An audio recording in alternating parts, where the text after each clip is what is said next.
நம்மை எல்லாம் நல்வழிப்படுத்தி கொண்டிருக்கக்கூடிய உலக சமுதாய சேவா சங்கத்தின் தலைவரும் பத்மஸ்ரீ திரு எஸ்கேஎம் ஐயா அவர்களை வணங்கியும், இந்த ஆனந்த வாழ்க்கை படத்தின் கதாநாயகன் கொங்கு நாட்டுக்காரர், கொங்கில் கோபியும் பொள்ளாச்சியும் இந்த வளமையாக இருக்கிறது. தெற்க பொள்ளாச்சி, வடக்க கோபிக்காரர். இதில் கதாநாயகனை இன்றைக்கி அமர்ந்திருக்காரு. ராமலிங்கமாக நடித்து இன்றைக்கி நம்மளுக்கெல்லாம் ஒரு நல்ல ஒரு கருத்தை ஆவணப்படமாக கொடுத்துருக்காங்க. அவர்களையும் வணங்கி, மேடையில் அமர்ந்திருக்கக்கூடிய சான்றோர் பெருமக்களும், திரைப்பட கலைஞர்களும், டைரக்டர் சுப்பிரமணிய பாரதி, இசை சத்யா, இப்படி நிறைய சொல்லிகிட்டே போகலார். அவர் ஜீவா உண்மையிலுமே மனவளக்கலை பயிற்சி எடுத்த நடிகர். அவருக்கு விஜய் டிவியில் நான் அவார்டே கொடுத்துருக்குறேன். அதை விட பெரிய எனக்கு சந்தோஷம்னா, எப்பவுமே ராமராஜ் ஒயிட் ஷர்ட் தான் போட்டுருப்பார்.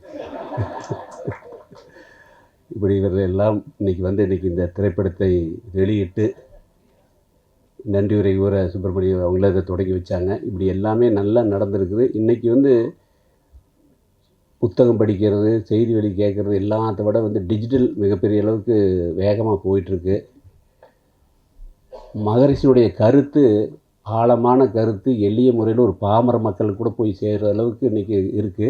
அதைய மார்க்கெட் பண்ணுறதுல எங்களுக்கு வேறு வழி தெரியாதனால இந்த ஃபீல்டுக்கு இது எடுத்தோம். ஆனால் இது இவ்வளவு சிறப்பாக வரும்னு தெரியல. அவ்வளோ அருமையாக பண்ணியிருக்காங்க.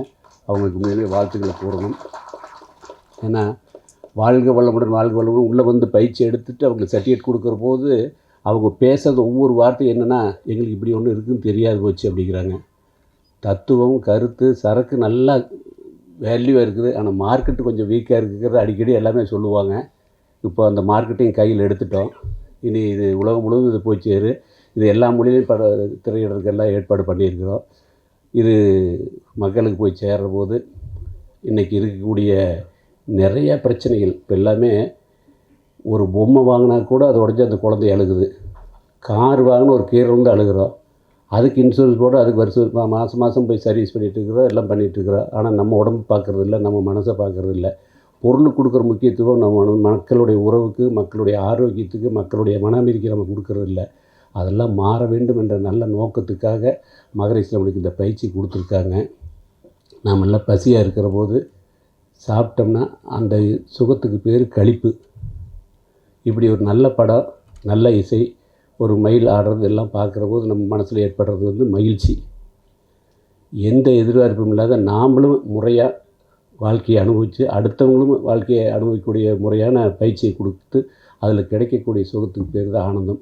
அதனால் எங்கள் தலைவருக்கு மயில் ஆனந்தம்னு பேர் வச்சுருக்கோம்.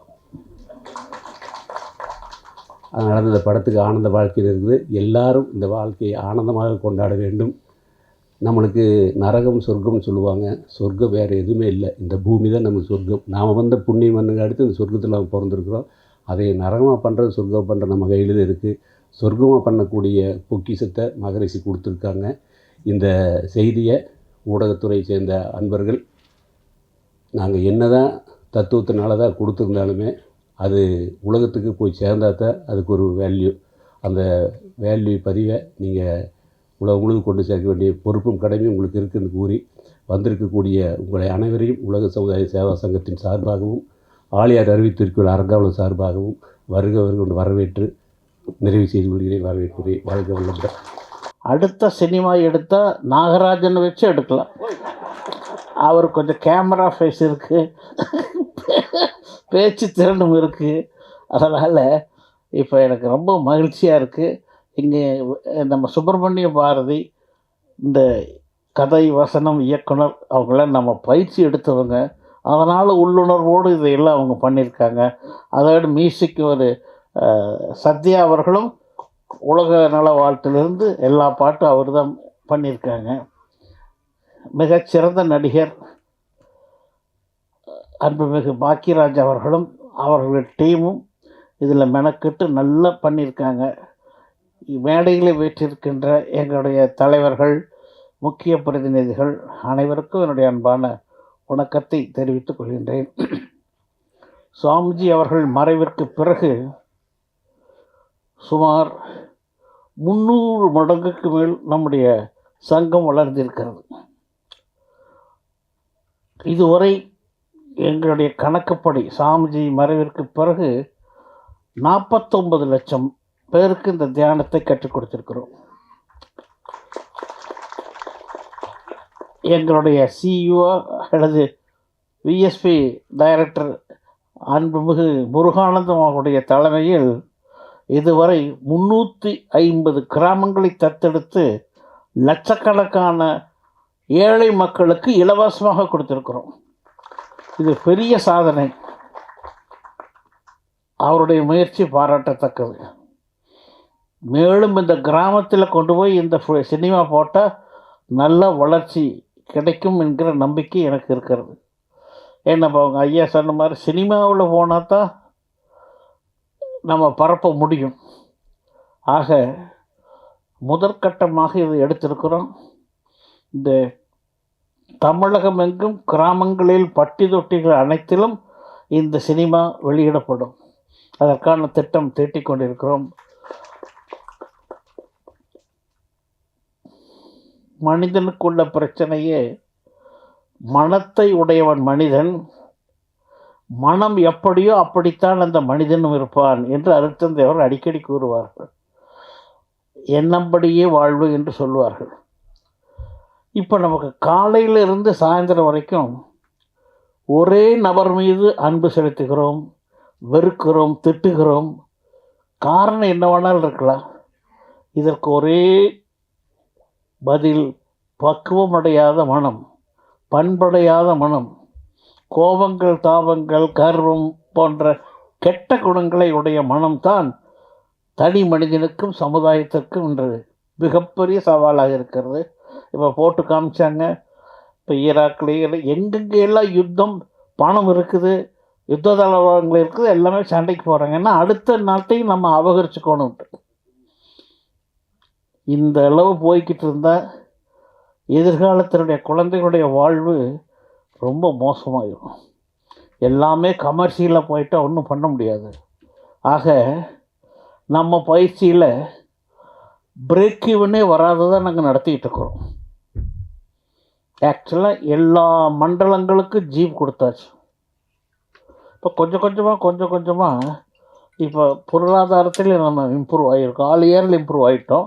உலக சமுதாய சேவா சங்கத்தில் ஒரு 2 கோடி ரூபா ஓடி வாங்கி 1 கோடி கட்டுறது திருப்பி வாங்குறதுன்னு. ஆனால் இத்தனை சிரமத்திலையும் 17 மண்டலத்துக்கு 17 ஜீப், 17 ஆஃபீஸ் ரெப்ரசன்டேட்டிவ்ஸ், ஒவ்வொரு மண்டலத்துக்கு 40, 50, 30 அறக்கட்டளைகள் பண்ணியிருக்கோம்.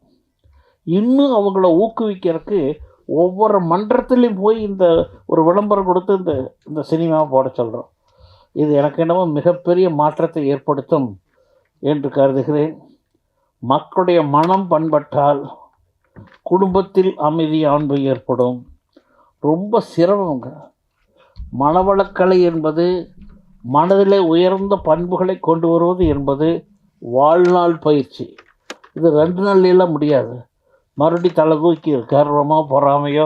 இப்போ நம்ம அதிகமாக பேசுகிறது, மற்றவங்கள பற்றி மோசமாக பேசுகிறத ரசிக்கிறோம். நாமளும் கூட சேர்ந்துக்கிறோம். அதை கேட்குறதுல பிரியம். இதெல்லாம் பார்த்தீங்கன்னா இவனுடைய வாழ்க்கை கூறுகிட்டு போகுது. இவன் வீட்டில் இந்த அமைதியாக இருக்கிறதுக்கு என்ன பண்ணணும், பொறுமையாக இருக்கணும், இதெல்லாம் விட்டு அவியவியலுக்கு சண்டை, இவியவியலுக்கு சண்டை, இதே பேச்சு. நானும் கேட்டு பிடிச்சி போய்ட்டேன். நான் அப்படியெல்லாம் பேசுனா பேசாத உட்காந்துருப்பேன். அவி நினச்சிட்டு இருக்காங்க நான் ரசிக்கிறேன். மனசில் வேதனை. அவ வீட்டில் பிரச்சனை நடந்தால் இவன் பிரச்சனையை விட மோசமாக ஃபீல் பண்ணி பேசுகிறாங்க. இது டோட்டலாக மாறணும். நல்லது பேசுனா பரவாயில்ல, ஒருத்தர் கெட்டதாக பேசுகிறது எவ்வளோ பாவம்னு தெரியும். நம்ம கெட்டனாவே இருக்கட்டும். இந்த மாதிரி நல்ல நற்பண்புகளை அடைவதற்கு குழந்தைகளிலிருந்து பயிற்சி கொடுக்க வேண்டும். நாங்கள் தமிழக அரசிடம் கேட்டு இதுவரை சுமார் 10 லட்சம் பேருக்கு குழந்தைகளுக்கு இலவசமாக கொடுத்துருக்கோம். இப்போ இந்த ஆண்டு கொடுக்க போகிறோம். ஏன்னா குழந்தைகளிலிருந்து இது யோகா ஃபார் ஹியூமன் எக்ஸலன்ஸ்னு அதுக்கு பேர். குழந்தைகளிலிருந்து ஒரு சிஸ்டமாக ஒரு எஜுகேஷனை கொடுத்தா பியூட்டிஃபுல்லாக குழந்தைகள் நல்லா இருக்காங்க. கேள்வி கேட்குறது, அவங்க நடந்துக்கிற விதமெல்லாம் அறிவிச்சிறந்த குழந்தைகளோடு பண்புள்ள குழந்தைகளை நாம் உருவாக்க வேண்டும். அதற்கெல்லாம் இந்த மாதிரி எல்லோரும் ஒத்துழைக்க வேண்டும்.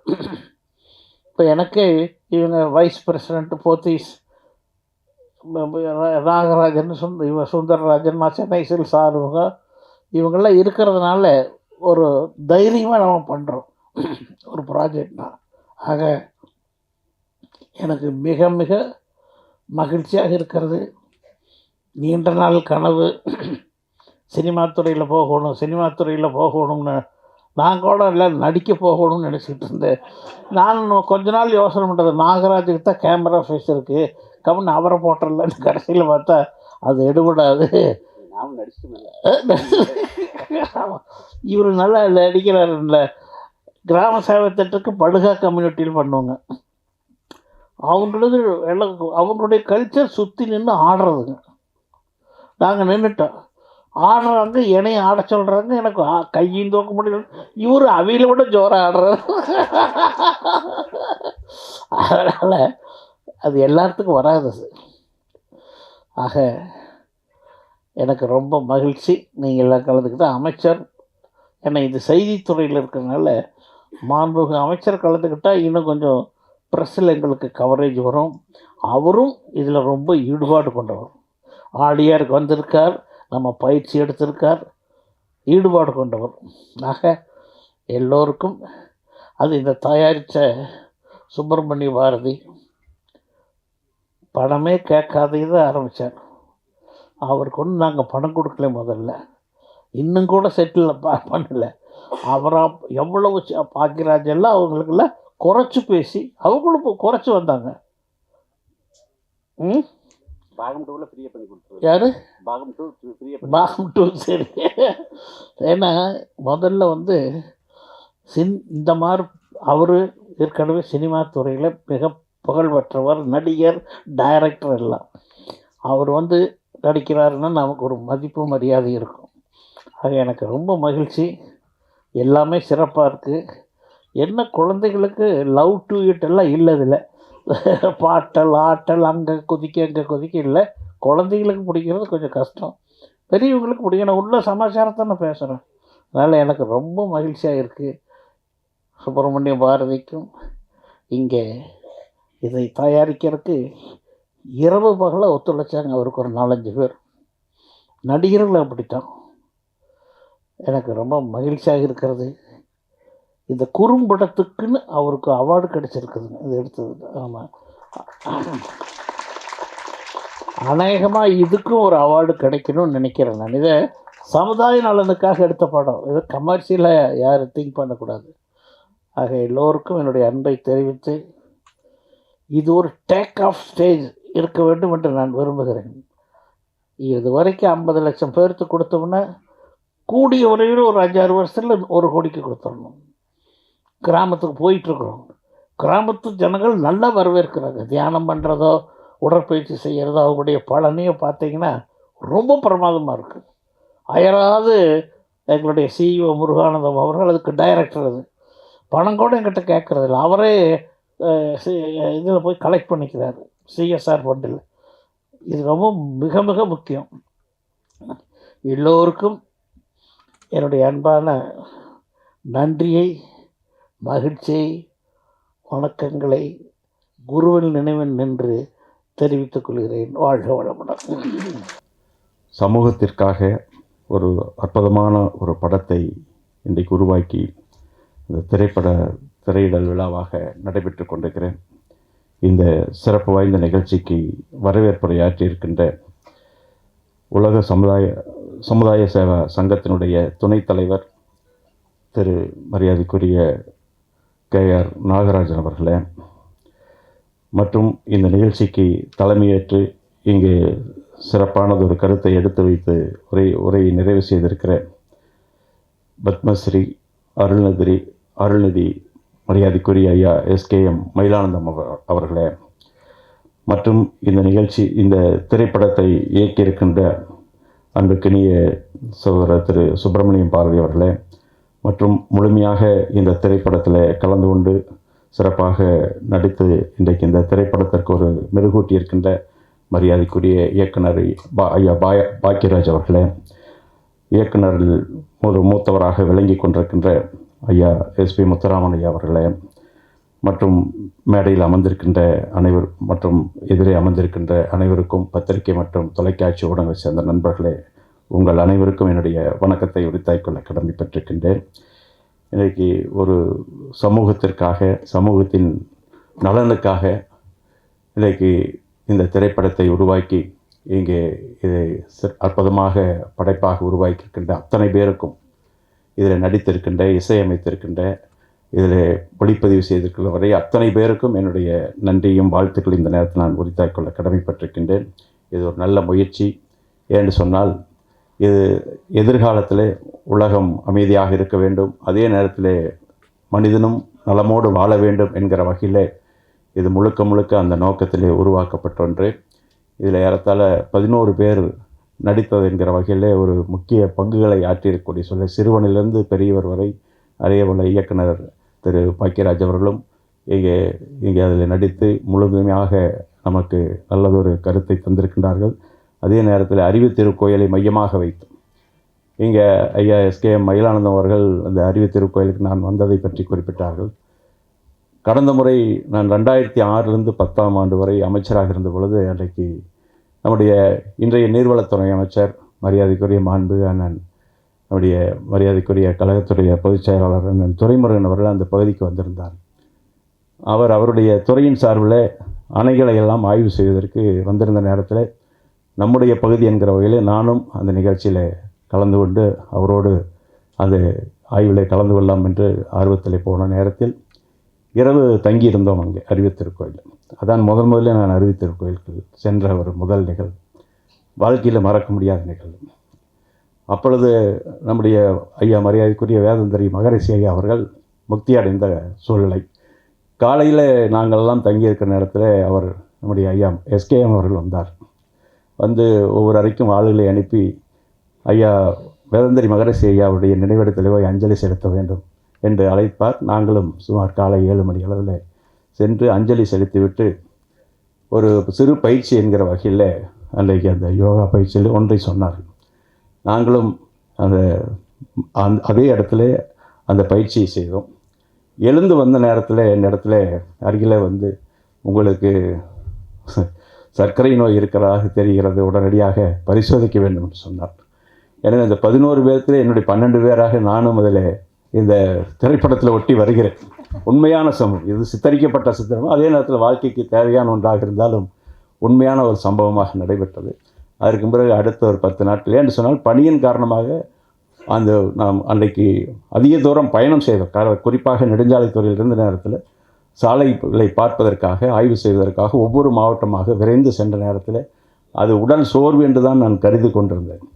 அதற்கு பிறகுதான் தெரிந்தது இந்த நீரிழிவு நோயாக பாதிக்கப்படக்கூடிய சூழ்நிலையில் தான் அதே சென்னையில் அடுத்து ஒரு 2-3 நாட்களில் வந்து பரிசோதித்த போது உச்சபட்சமாக இருந்தது. எனவே உடனடியாக அதற்குரிய சிகிச்சை எடுக்க வேண்டிய ஒரு சூழ்நிலை ஏற்பட்டது. நான் இதுவரை ஒளிபெருக்கில் அதை சொல்ல சூழ்நிலை வரலை.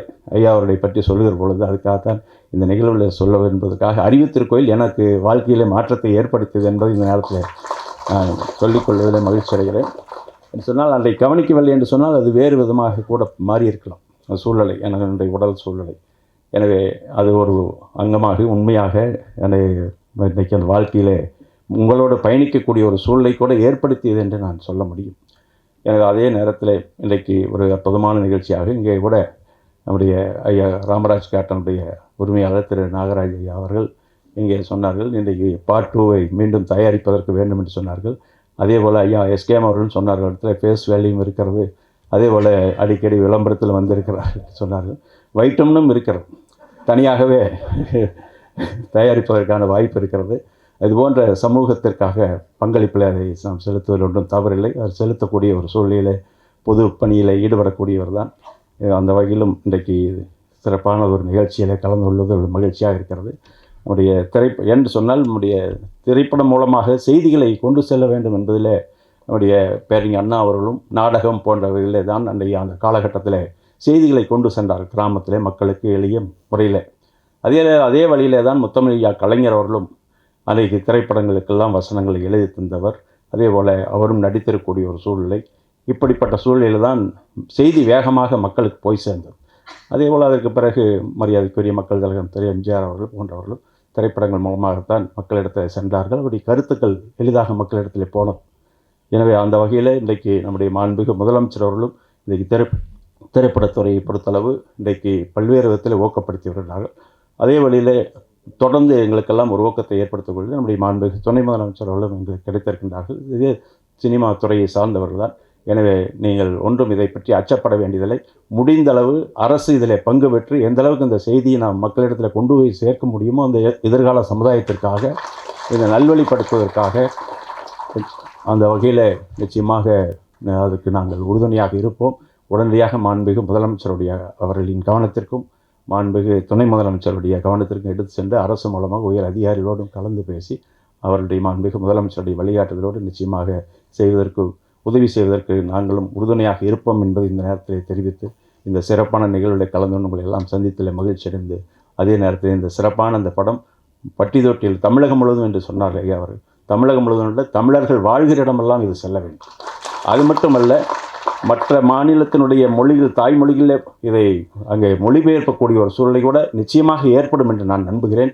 அதையும் கடல் கடந்து வெளிநாடுகளுக்கும் இது செல்லக்கூடிய சூழ்நிலை ஏற்பட வேண்டும் என்று சொல்லி அனைவருக்கும் என்னுடைய நெஞ்சம் நிறைந்த வணக்கத்தை மீண்டும் ஒரு முறை உரித்தாக்கி வாய்ப்புக்கு நன்றி கூறி விடைபெறுகிறேன். நன்றி, வணக்கம். தலைவர் அவர்கள் பேசும்போது ஒரு வார்த்தை குறிப்பிட்டார். என்னென்னா, சொர்க்கம் நரகம் ரெண்டுமே இங்கே தான் இருக்குது, மண்ணில் தான் இருக்குது அப்படின்னு. உண்மைதான். ஏன்னா சொர்க்கத்துக்கும் நரகத்துக்கும் வாசல் ஒன்று தான், அது நம்ம வாய் தான். நம்ம வாயிலிருந்து வர்ற வார்த்தையை பொறுத்து தான் சொர்க்கம் இருக்குது, நரகம் இருக்குது. என்னென்னா, சாமியும் சரி சைத்தானும் சரி ரெண்டுமே இருக்குது மனுஷங்கிட்ட. அது தவிர்க்க முடியாமல் வந்து சேர்ந்துருச்சு. என்னன்னு தெரியல. இந்த பாம்பேயில் வந்து ஒரு ஸ்கூலில் வந்து அந்த காம்பவுண்ட் ரோட்டு மேலே இருந்தனால வர்றவங்க எல்லாம் போகிறான், சிறுநீர் கழிச்சு அது ரொம்ப ஒரு மாதிரியாக அந்த பள்ளி தலைமை ஆசிரியர்களெல்லாம் பார்த்து என்னடா இது எப்போ பாரு இப்படி பண்ணிகிட்டு இருக்காங்களே, இது இப்படா நிறுத்துறதுங்கும் போது திடீர்னு அவருக்கு ஒரு நல்ல ஒரு நாள் ஒரு தாட் வந்துடும். என்னென்னா, எங்கே பார்த்தாலும் அந்த ஊரில் விநாயகர் சதுர்த்தினா பிரம்மாண்டமாக கொண்டாடுறாங்க, வேறு முஸ்லீம் பண்டிகைனாலும் பிரம்மாண்டமாக கொண்டாடுறாங்க, இஸ்லாமிய ஜீசஸ்க்கு அதுக்கும் வந்து எல்லாம் கொண்டாடுறாங்க. ஸோ எல்லோரும் இவ்வளோ பக்தி பிரவசமாக இருக்கிறதுனால அந்த காம்பவுண்டில் போகிறான் விநாயகர் இது விட்டு அப்புறம் வந்து இஸ்லாமிய இது வந்து அந்த இதை வந்து வரைஞ்சிடு, அப்புறம் கிறிஸ்துவர் இது தேவாலயம் வரைஞ்சிடு அப்படின்னா என்ன, எப்படி இருந்தாலும் இதை சேர்ந்தவங்க தான் இருக்கிறாங்க, அதனால் கண்டிப்பாக இதை பார்த்தோன்னே எல்லாத்துக்குமே ஒரு பயம் வந்துடும், டக்குன்னு போய் இது பண்ண மாட்டான். அப்படின்னா ஒரே நாள் தான், அடுத்த நாள் மறுபடியும் பூரா ஈரம் பண்ணி வச்சுட்டாங்க. என்னென்னா, அவன் சாமி விட்டு அடுத்த சாமி மேலே அடித்தா தப்பு இல்லைன்ட்டு நேராக போய் அதில் பூந்துட்டான். ஸோ மனுஷனை சரி பண்ணுறதுங்கிறது கஷ்டம். புத்தர் தான் வந்து காடி துப்பினவனை வந்து பரவாயில்லன்னு சிரிச்சுக்கிட்டே ஏற்றுக்கிட்டாரு. அதே மாதிரி நபிகள் நாயகம் வந்து துரோகம் பண்ணவனை வந்து அன்போடு அரவணைச்சிக்கிட்டாரு. அதே மாதிரி ஜீசஸ் கன்னத்தில் அரைஞ்சவனை வந்து மறு கன்னத்துக்கு காமிச்சார் அப்படிங்கிற மாதிரி. ஆனால் இந்த 3 பேர்த்து தான் கும்பிட்றது தான் மெஜாரிட்டி இருக்காங்க. ஆனால் நாட்டில் கலவரமும் அவங்க அன்பை போதிச்சாங்கன்னு சொன்னோம்னா இங்கே அடிதடி வந்து குறையிறதே இல்லை, அது இருந்துகிட்டே இருக்குது. ஸோ அதனால தான் சொன்னேன், சாமி சைத்தான் ரெண்டும் இருக்குது, சாமி கும்பிட்றவங்க இருக்கான், சைத்தான் உள்ளே இருக்குது அப்படின்ட்டு. இது என்னென்னா, இந்த மரியாதைக்குரிய அருட்தந்தை மகரிஷி ஐயா அவர்கள் இந்த ஆழியார் திருக்கோயிலில் போய் அந்த மனவளக்கலை இந்த பயிற்சி அப்படிங்கிறது வந்து என்ன அப்படின்னா, அதாவது 2 வாழ்க்கை தான் மனிதனுக்கு. ஒன்று வந்து தனக்காக வாழ்கிறது ஒரு வாழ்க்கை, அடுத்தவங்களுக்காக வாழ்கிறது ஒரு வாழ்க்கை. தன்னுடைய வாழ்க்கை பிறருக்காக அர்ப்பணித்து அடுத்தவங்களுக்காக வாழ்கிறது இந்த 2வது கொஞ்சம் கஷ்டம். ஏன்னா தன்னிறைவு அடைஞ்சால் தான் எல்லோரும் போய் எல்லோரும் செய்ய முடியும். ஆனால் தனக்காக வாழ்றதால் சிறப்பாக வாழ்ந்துக்கணுமே அப்படிங்கிறத இந்த மனவளக்கலை, நம்ம உடம்பு நம்ம மனம் அதை கரெக்ட் பண்ணிக்கணும் அப்படின்னு சொல்லிட்டு அதுக்கு ரொம்ப எளிய முறையில் தான் இதை பண்ணியிருக்காங்க. ஸோ இந்த மனவளக்கலை இருந்தது அப்படின்னு சொன்னோம்னா கண்டிப்பாக வந்து நம்ம உடம்பு சுத்தமாக இருக்கும், ஆரோக்கியமாக இருக்கும். ஸோ அது சீராச்சினாலே நம்ம சீராயிட்டாலே நம்மளை சுற்றி இருக்கவங்கள நம்ம சீர்படுத்திக்க முடியும் அப்படிங்கிற மாதிரி இது எனக்கு நான் வந்து நடிக்கணும்னு சொல்லி டைரக்டர் சுப்பிரமணிய பாரதி வந்து கேட்கும்போது, இதை முதல்ல என்னென்ன தெரிஞ்சுக்கிட்டு அப்புறம் செய்கிறேங்க, ஒன்றும் தெரியாமல் அங்கே வந்து நடி அப்படின்னு சொன்னோம்னா எனக்கு ஒரு மாதிரியாக இருக்குன்னு. அப்புறம் தாம்பரத்துலேருந்து இந்த இதை சேர்ந்தவங்க வந்து எனக்கும் பூர்ணிமாவுக்கும் வந்து ஒரு வாரம் பயிற்சி கொடுத்தாங்க. அது பத்தாது, இருந்தாலும் என்னன்னு தெரிஞ்சுக்கிறதுக்கு வந்து ரொம்ப உபயோகமாக இருந்தது. ஸோ மினிஸ்டர் சாமிநாதன் சார் சொன்ன மாதிரி அவருக்கு என்ன இருக்குதுன்னு அவங்க வந்ததுக்கப்புறம் தான் தெரிஞ்சுதுங்கிற மாதிரி, எங்களுக்கு இல்லாத ஒன்றும் இல்லைங்கிறது அதுக்கப்புறம் தான் நாங்கள் தெரிஞ்சுக்கிட்டோம். அந்தளவுக்கு அதில் ஒன்று செய்யும்போது அப்படி திரும்பிட்டு இப்படி திரும்புங்கன்னா அப்படி திரும்பினோட நிற்கிற மாதிரியே ஆகிப்போச்சு. என்ன உடம்புல வந்து சின்னது தான் செய்ய அப்படின்னு சொன்னால் கூட நம்ம உடம்பு அதுக்கு கட்டுப்படல. அந்த மாதிரியெல்லாம் உபாதையெல்லாம் இல்லாமல் இருக்கிறதுக்காக இதெல்லாம் வந்து சொல்லி கொடுத்துட்டு அதுக்கப்புறம் தான் நடிக்க போனோம்.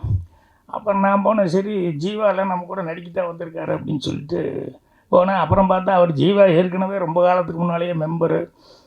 அவர் சினிமாவில் வந்து இந்தளவுக்கு சினிமாவில் நடிக்கிற ஆள் வந்து இதெல்லாம் வந்து மனவளக்கலை வந்து பிரமாமாக வந்து பிரமாமாக வந்து இதை கற்றுக்கிட்டு இதை 4 பேர்த்துக்கு உபயோகப்படுற முறையில் சொல்லிக்கிட்டு இருக்காரு அப்படிங்கிறது. இந்த மனவளக்கலை நான் சொன்ன மாதிரி நம்ம சீராயிட்டோம்னாலே நம்ம உடம்பு சீராக இருந்தது, மனசு சீராக இருந்தாலும் நம்மளை சுற்றி இருக்கிறத சீராக வச்சுக்க முடியும் அப்படிங்கிறதுக்கு ஒரு உதாரணம் தான். இங்கிருந்து நாங்கள் நடிக்க போனப்போ அங்கே வந்திருந்தவங்க நிறைய பேர் வந்து எந்த அளவுக்கு எங்களை கவனிச்சுக்கிட்டாங்க, எந்த அளவுக்கு அக்கறையோட, அதாவது அவங்க சினிமாக்காக வந்திருக்காங்க அப்படிங்கிற மாதிரி இல்லாமல் அங்கே இருக்கிற ஒவ்வொருத்தரும் அவங்கெல்லாம் உண்மையான அன்போடு இது இவங்க நல்லா தெரிஞ்சு நல்லா கற்றுக்கிட்டு இவங்க போகணும் அப்படின்னு சொல்லிட்டு அவ்வளவு உள்ளன்போடு வந்து எங்களை கவனிச்சுக்கிட்டாங்க. அது எனக்கு ரொம்ப சந்தோஷமாக இருந்தது. தலைவர் அவர்கள் வந்து நாகராஜ் சாருக்கு ரெக்கமெண்ட் பண்ணிட்டு இருந்தார், நடிக்கணும் நீங்கள் அப்படின்னு. இதில் தலைவரே நடிச்சிட்டாருங்கிறது தான் பெரிய சமாச்சாரம். எனக்கு வந்து பரிசு கொடுத்து பேசுகிற மாதிரி தலைவர் வந்து பேசியிருந்தார். அதனால் இப்போ எங்களுக்கெல்லாம் என்ன ஒரு சந்தோஷம்னா, இவங்க சினிமா எடுக்க போய் ஆனந்த வாழ்க்கையில் எல்லோரும் இவங்கெல்லாம் நடிக்கிற ஆகிட்டாங்க போது பாருங்கள், நம்ம இனம் நம்ம இனத்தோடு சேர்ந்துட்டாங்க. ஏன்னா சினிமாக்காரங்க அப்படின்னு ஒரு மாதிரியாக சொல்லுவாங்கல்ல, யோ எங்கள் வீட்டை யாரெல்லாம் இருக்காங்க, எங்களை போய் சாதாரணமாக சினிமாக்காரங்கன்னு சொல்லாதீங்க இனிமேல் அப்படின்னு சொல்லிட்டு மரியாதைக்குரிய மகரிஷி ஐயா அவர்களுடைய அன்பர்கள் எல்லாமே அவருடைய சேவா சங்கத்தை சேர்ந்தவங்களே சினிமாவில் இருக்காங்க. அப்படிங்கும்போது அது ஒரு எங்களுக்கு ஒரு பெருமையான ஒரு சமாச்சாரமாக எடுத்துக்கிறோம். அதனால் இந்த படமாக வந்து இது எடுத்திருந்தா கூட இதனுடைய பயன் அவர் வந்து எல்லா இடத்துக்கும் இது போய் சேரணும் அப்படிங்கிறது தான் அவங்களுடைய உள்நோக்கமாக இருந்தது. அந்த உள்நோக்கம் நான் கிளைமேக்ஸுக்கு சொன்ன மாதிரி நிறைய பேர் இந்த படம் பார்க்குறவங்க எல்லாத்துக்குமே தன்னால் முடிஞ்ச வரைக்கும் யாராவது ஒவ்வொரு கிராமத்தையும் ஒவ்வொரு தத்து எடுத்துக்கிறாங்க அப்படின்னு சொல்லியிருக்க, கிராமத்தை தத்தெடுக்கிறாங்களோ இல்லையோ தன்னை சுற்றி இருக்கவங்க யாராவது 1-2 பேர்த்துக்காவது அவங்களால உதவி செய்யணும் அப்படிங்கிற அந்த மனசுக்குள்ளே அது வந்துடும். அது ஒருத்தருக்கு பக்கத்தில் அக்கம் பக்கம் இருக்கவங்கள ஒருத்தர் கவனிச்சுக்கிட்டாலே அதே ஒரு பெரிய சமாச்சாரம். ஏன்னா பிரார்த்தனை கூட நம்ம சொல்கிறது என்னென்னா, நமக்காக பிரார்த்திக்கிறத விட நம்ம அடுத்தவங்களுக்காக பிரார்த்திக்கணும்னா நம்மளை பிரார்த்திக்கிறதுக்கு நிறைய பேர் இருப்பாங்க. ஸோ அந்த மாதிரி இந்த மனவளக்கலை வந்து இதை கற்றுக்கிட்டோம் அப்படின்னு சொன்னோம்னா நம்ம வந்து எல்லாத்துக்கும் சொல்லி கொடுக்கும்போது என்னென்னா எல்லாருமே ஒரு சீரான ஒரு மனநிலைக்கு வருவாங்க அப்படிங்கிறது இந்த படத்தை பார்க்கும்போது எல்லாத்துக்குமே உண்மையாகவே அந்த ஃபீலிங் வரும். அதே மாதிரி 4 பேர்த்துக்கு உபயோகமாக நம்ம வாழ்க்கை இருக்கணும் அப்படின்னு சொல்லி சந்தோஷத்தில் பெரிய சந்தோஷமே அடுத்தவங்களை சந்தோஷப்படுத்தி பார்க்குறது தான். பாக்கியம் ஆரம்பிக்கும்போது நான் கேப்ஷனாகவே அதுதான் எழுதியிருந்தேன். ஸோ இந்த மனவளக்கலை பயின்றாங்க அப்படின்னு சொன்னோம்னா கண்டிப்பாக அடுத்தவங்களை சந்தோஷப்படுத்துகிற அளவுக்கு அவங்க வாழ்க்கையை அவங்க அர்ப்பணிப்பாங்க அப்படின்னு சொல்லிட்டு நம்பிக்கை இருக்குது. இந்த படத்தில் நடித்தது எனக்கு வந்து ஒரு பெருமையான சமாச்சாரமாக இருக்குது. 2வது இவ்வளோ உபயோகமான ஒரு சமாச்சாரம் இது வந்து நீ எல்லாம் அவர் சொன்ன மாதிரி உலகம் பூரா இருக்கிற தமிழர்கள் எல்லாத்துக்கிட்டையும் போய் சேர்றது. தமிழர்கள் மட்டும் இல்லை, மனிதர்கள் எல்லோரும் இதை பார்த்தாங்கன்னா மொழி மாற்றம் செய்யும்போது இதனுடைய பயன் என்ன அப்படிங்கும்போது எல்லா லாங்குவேஜ் இப்போவே நம்ம பார்க்குறோம். யோகா கற்றுக்கிறதுக்கு அங்கே இங்கே நிறைய இடங்களில் பார்த்திங்கன்னா ஃபாரினர்ஸெல்லாம் நிறைய பேர் வந்து எல்லாருமே வந்து கலந்துக்கிட்டு எல்லாம் பண்ணிக்கிட்டு இருக்காங்க. ஸோ அதனால் இந்த ஆழியார் திருக்கோயிலில் சொல்லிக் கொடுக்கக்கூடிய இந்த மனவளக்கலை அப்படிங்கிறது அருட்தந்தை மகரிஷி அவர்கள் அது வந்து எல்லாத்துக்கும் வந்து இது பண்ணி கொடுத்தது. உலகம் பூரா போய் சென்று எல்லோரும் பயனடையணும் அப்படி சொல்லி கேட்டுக்கிறேன். மீண்டும் ஒரு முறை வந்திருக்கவங்க எல்லாத்துக்கும் என்னுடைய பணிவான வணக்கம் தெரிவிச்சுக்கிறேன். நன்றி, வணக்கம். மேடையில் அமர்ந்திருக்கும் இயக்குனர் ஐயா பாக்கியராஜ் சார் அவர்களுக்கும், எஸ்பி முத்துராமன் சார் அவர்களுக்கும், உதயகுமார் சார் அவர்களுக்கும், கதிர் சார் அவர்களுக்கும், சமுத்திரகனி அவர்களுக்கும், இசையமைப்பாளர் சத்யா அவர்களுக்கும், ஜீவா அவர்களுக்கும், இந்த படத்தின் இயக்குனர் பாரதி அவர்களுக்கும், அத்தனை பேருக்கும் என்னுடைய முதற்கண் வணக்கத்தை தெரிவித்துக் கொள்கிறேன். இந்த விழா வந்து ரொம்ப ஒரு முக்கியமான விழா. ஏன்னா இந்த சார் பாக்யராஜ் சார் சொன்ன மாதிரி எனக்கும் இந்த ஆழியாருக்கு போயிட்டு வந்ததுலேருந்து நிறைய மாற்றங்கள்லாம் வந்தது. அது அப்புறம் சொல்கிறேன். நான் முதலாவது இந்த படத்தை பற்றி கொஞ்சம் சொல்லணும். ஏன்னா மணி வந்து ரொம்ப அற்புதமான ஒரு விஷயம் பண்ணியிருக்கிறாரு இந்த படமாக எடுத்து. ஆரம்பத்துலேருந்தே என்கிட்ட வந்து சொன்னார் என்னென்ன பண்ண போகிறோம் அப்படிங்கிறத சொன்னார். ஸோ அது உறுதுணையாக வந்து ரங்கத்துறை அவர்களும் 2 பேரும் சேர்ந்து தான் அதை இப்போ எக்ஸிக்யூட் பண்ணாங்க. அதை பாக்யராஜ் சார் அப்போ போட்டு பண்ண போகிறேன் அப்படின்னு சொன்ன உடனேயே நான் சொன்னேன், சரி இது நல்லா வந்துடும் இது எப்படியும் அப்படின்னு நான் சொன்னேன். ஸோ அதே மாதிரி வந்து ஒரு ஷார்ட் ஃபிலிம் பண்ணியிருந்தார் மாதிரி யூனியனில். அதில் வந்து பெரிய அவார்டெல்லாம் வாங்கியிருந்தார் அவர். ஸோ ரொம்ப நேர்த்தியாக சொல்ல வந்த விஷயத்த ரொம்ப கரெக்டாக அதில் பண்ணியிருந்தார். ஏன்னா அந்த வாழ்க வளம் நம்ம ஆழியாரோட அந்த விஷயங்களும் வரணும், கதாபாத்திரத்துக்கும் முக்கியத்துவம் கொடுக்கணும். இது இரண்டும் சேர்ந்து மிக்ஸ் ஆகி வரும்போது அது ஒரு நேர்த்தியான ஒரு படமாகவும் இருக்கணும். அப்படிங்கிறது வந்து ரொம்ப கஷ்டமான ஒரு விஷயத்த ரொம்ப எளிமையாக ரொம்ப அழகாக எல்லாருக்கும் போய் சேர்ந்து ரொம்ப அடித்தட்டு மக்கள் வரை போய் சேர்கிற மாதிரி ரொம்ப அழகாக பண்ணியிருந்தார். அதற்காக மணிக்கு பாராட்டுக்கள். 2011 நினைக்கிறேன். அந்த காலகட்டத்தில் நம்ம கொஞ்சம் டிப்ரெஷனில் இருந்தேன். நம்மளுடைய மனநிலை வந்து நம்மளோட கண்ட்ரோலில் இருக்காது எப்போதுமே. எதையோ யோசிச்சுக்கிட்டே இருக்கோம். ஏன் இப்படி போகுது என்னன்னு நமக்கே தெரியாது. அதை கண்ட்ரோல் பண்ணுறதுக்கு நமக்கு எதுவுமே தெரியாது. நம்ம உட்காந்துட்ருப்போம், வேறு எங்கேயோ சிந்தனை போயிட்டுருக்கோம். வேறு எங்கேயோ ஒரு புத்தகம் படிச்சுட்டு இருப்போம், அங்கேருந்து வேறு எங்கேயோ சிந்தனை போயிட்டுருக்கோம். ஸோ அப்படி இருக்கும்போது திடீர்னு ஒரு நாள் சுவாமி ரங்கத்துறை தான் வந்தார் வீட்டுக்கு. நான் சொன்னேன் இந்த மாதிரி என்னென்னு தெரியல, எங்கே ஒரு கான்சன்ட்ரேஷனை பண்ண முடியல சாமி, எங்கெங்கேயோ போயிட்டே இருக்குது மனநிலை அப்படின்னு சொன்னேன். என்னை உடனே கூட்டிகிட்டு இங்கே அடையாரில் இருக்கிற இந்த ஆசிரமத்துக்கு கூட்டிகிட்டு போனார். அங்கே எஸ்பிஎம் சார்லாம் அன்றைக்கி இருந்தாங்க. என்னை பார்க்கலவங்க, நான் பார்த்தேன், அவங்கள பார்த்தேன். ரஜினி சார் அங்கே இருந்தாங்க. நான் போனேன் அன்றைக்கி.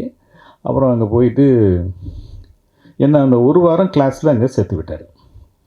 1 வாரம் கிளாஸில் நான் போய் சேர்ந்துட்டு அங்கே வந்து அந்த கிளாஸில் அட்டன் பண்ணி முடித்தேன். அங்கே எனக்கு ரொம்ப வந்து ரொம்ப ஒரு அமைதியான ஒரு விஷயம் எனக்கு கிடச்சிது. அங்கேருந்து நான் மெடிடேஷனை ரொம்ப ஃபாலோ பண்ண ஆரம்பித்தேன். இன்னைய வரைக்கும் நான் மெடிடேஷன் பண்ணிகிட்ருக்கேன். இப்போ கொஞ்சம் கேப் இருந்தால் கூட அப்பப்போ நான் மெடிடேஷன் பண்ணிகிட்ருக்கேன்.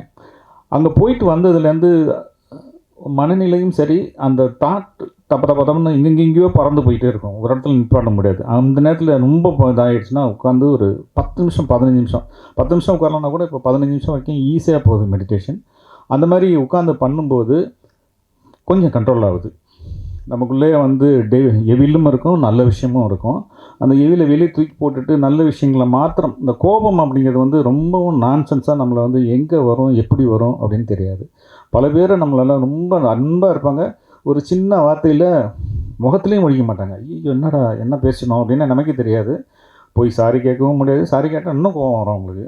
ஸோ அதை எப்படி எப்படி அவங்கள சரிப்படுத்துறதுனே தெரியாது. ரொம்ப அல்பத்தனமான ஒரு விஷயத்துக்காக ரொம்ப ரொம்ப கேவலமாக நம்ம வந்து கோவப்பட்டிருப்போம் அவங்கக்கிட்ட.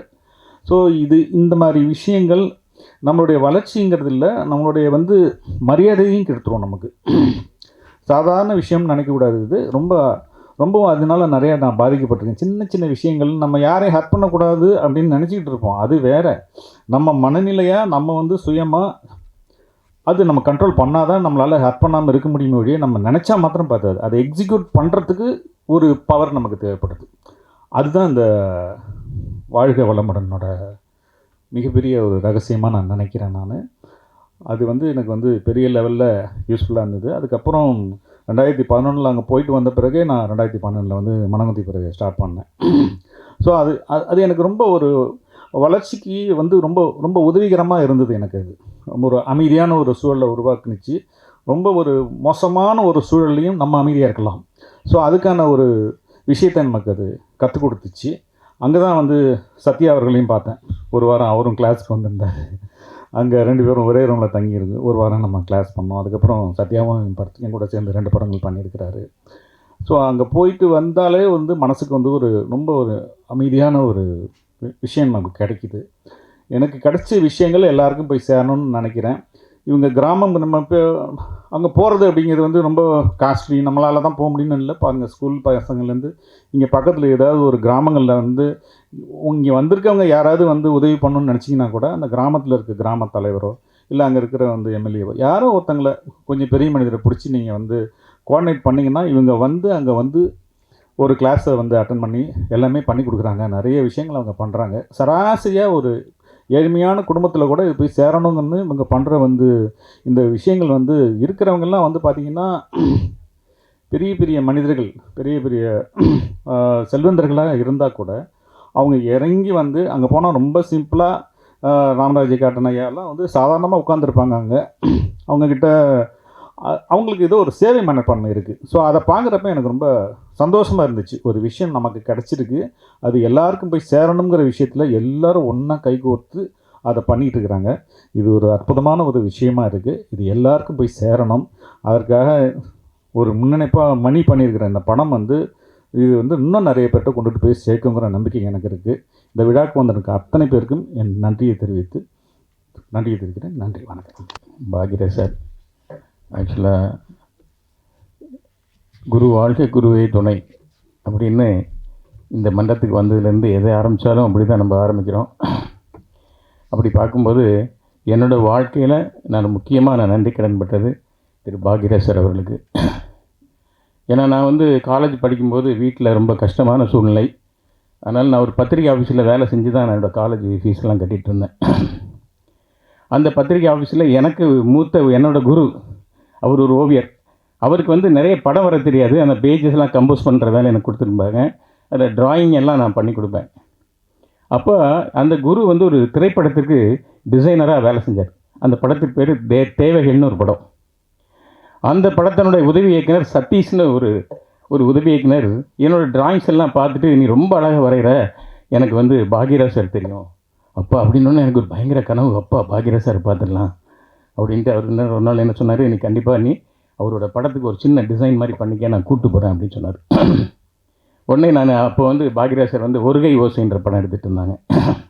அந்த ஒருகை ஓசைக்கு எப்படி ஒரு டிசைன் பண்ணலான்ட்டு ஒரு சின்ன ஒரு ஃபுல் தினத்தந்தி ஃபுல் சைஸில் ஒரு டிசைன் பண்ணிவிட்டு அதெல்லாம் எடுத்துக்கிட்டு பாக்யராஜ் சாரையும் ஒரு வரைஞ்சி எடுத்துக்கிட்டு நான் சதீஷ்ட காமிச்சேன். அவர் வந்து நேராக ஒரு நாள் கூப்பிட்டு போனார். கூட்டாங்கன்னா வாகினி ஸ்டுடியோவில் தான் நான் முதல் முறையாக சாரை பார்த்தேன் ஒரு ரெக்கார்டிங்கில்.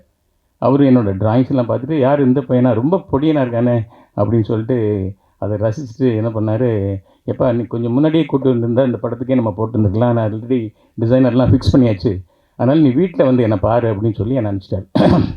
நான் உடனே சதீஷ்க்கு அட்ரஸ் வாங்கி அடுத்த நாளே வைத்தியராமன் ஸ்ட்ரீட்டில் டைரக்டரோட வீடு, அங்கே போய் நான் டைரக்டரை தினம் காலைல பார்க்க போயிடுவேன். விடிய காலம் வந்து டைரக்டர் காலைல 7 மணி 8 மணி 9 மணிக்கெலாம் ஷூட்டிங் போகும்போது பெரிய கூட்டம் அந்த கதவு முன்னாடி நிற்கும். நானும் அந்த கூட்டத்தில் தினமும் போய் நிற்பேன். அவர் வர்ற வேகத்தில், ஏன்னா ஷூட்டிங் நைட்டெல்லாம் ஒரு டிஸ்கஷன் நடக்கும், நான் பார்த்துருக்கேன். ராத்திரி 4 மணி 5 மணி வரைக்கும் வேலை செஞ்சுட்டு வந்து குளிச்சுட்டு உடனே காலையில் ஷூட்டிங் போவாங்க. அந்த போகிற வழியில் காலையில் அம்மா பிரவீனா மேடம் வந்து அப்படியே லைம் ஜூஸ் கொடுப்பாங்க. படப்படன்னு காரில் ஏறி போகிறதுக்குள்ளே எல்லோரும் வணக்கம் போடுவோம். டக்கு கொஞ்சம் எல்லாரையும் பார்க்குறதுக்கே டைம் இருக்காது டைரக்டர், அவ்வளோ பிஸியான டைம். அதனால் ரெகுலராக மாதம் கணக்கில் வந்துகிட்டே இருக்கேன், என் டைரக்டரை சந்திக்கவே முடியல. அப்புறம் ஒரு நாள் தினமும் என்ன பிரவீனா மேடம் பார்த்துட்டேன்னா அந்த பையன் ஒரு குட்டி பையன் வந்து நின்றுருக்கான், கையில் படங்கள்லாம் நிறைய வச்சுருக்கானேன்னு சொல்லிட்டு ஒரு நாள் என்னப்பா அப்படின்னு கேட்டாங்க என்னை கூப்பிட்டு. நான் சொன்னேன், இந்த மாதிரி டிசைனருங்க, நான் ஓவிய கல்லூரியில் படிச்சுட்டு இருக்கேன். அதனால டைரக்டர் வந்து என்னை பார்க்க சொன்னார். அப்படியா அப்படின்னு சொல்லிட்டு நீ நாளைக்கு வா அப்படின்னு மேடம் சொல்லி அனுப்பிச்சாங்க. நெக்ஸ்ட் டே என்ன பண்ணேன், அதே மாதிரி போய் நின்னேன். சார் அதே மாதிரி பரபரப்பில் ஒரே கூட்டம். கரெக்டாக காரில் வந்து ஏறி கிளம்புறப்ப மேடம் வந்து, சார் இன்னும் அந்த பையன் தினம் வந்து நின்றுருக்கான், நீ வர சொல்லிட்டு பார்க்கலையே அப்படின்னு சொன்னோடனே என்னை பார்த்தோன்னே வாப்பான்னு சொல்லி டைரக்டர் என்னை கூப்பிட்டு போய் வீட்டில் உட்கார வச்சு என்னோடய டிசைன் எல்லாம் பார்த்துட்டு உடனே அன்னைக்கு தான் சத்யஜோதி ஃபிலிம்ஸ் தியாகராஜன் சார் வீட்டுக்கே ஃபோன் அடிக்கிறார். அங்கே நாச்சியப்பன் சார் தான் அந்த நாள் படத்தோட ப்ரொடியூசர். ஆக்சுவலாக இதில் என்னென்னா ரொம்ப முக்கியமான ஒரு என்னோடய எதிர்காலமே அதில் மறைஞ்சிருந்தது. அதுக்குள்ளே எனக்கே தெரியாது. நான் அப்போ ஒரு டிசைனர், நான் ஒரு அசிஸ்டன்ட் டைரக்டராக போகிறேன், நான் வந்து டைரக்டராக போகிறேன்னு எனக்கு தெரியாது. அதுக்கு எண்ணமே எனக்கு இல்லை.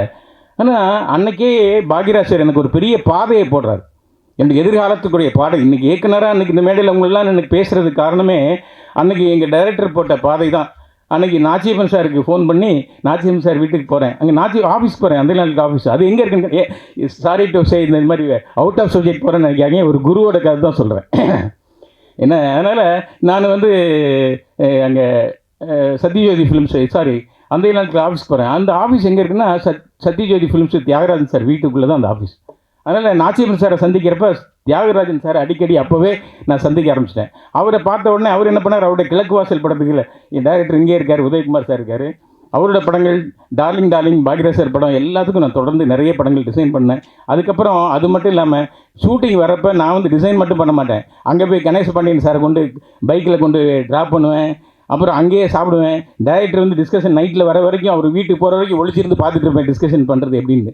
அங்கே மட்டும் ஒரு அசிஸ்டன்ட் டைரக்டர் வேலைகள் எல்லாத்தையுமே நான் கற்றுக்கிட்டேன், டைரக்டர் தான் கற்றுக்கிட்டேன். கொஞ்சம் கொஞ்சமாக அவர்கிட்ட வேலை செய்யலை, அசிஸ்டன்ட் டைரக்டர் வேலை செய்யலை, மானசீகமாக அவருக்கு குரு அசிஸ்டண்ட்டாக இருந்து பல தொழில்களை நான் அவர்கிட்ட கற்றுக்கிட்டேன், டிசைனராக மட்டும் இல்லாமல். அதனால் இந்த மேடையில் எங்கள் குருஜி சொல்லியிருக்காரு, நன்றி உணர்வு வாழ்க்கையில் வேதாத்திரி மகரிஷி முக்கியமான ஒரு சொல்லியிருக்காரு, நன்றி உணர்வு. அந்த உணர்வு வந்து அதுக்காக இந்த மேடையில் எங்கள் குருஜிக்கு என்னுடைய வாழ்க்கை தொழில் குருஜிக்கு பாக்யராஜ் சாருக்கு ஒரு நன்றியை சொல்லி அடுத்த குரு என்னுடைய வேதாத்திரி மகரிஷிக்கு வரேன்.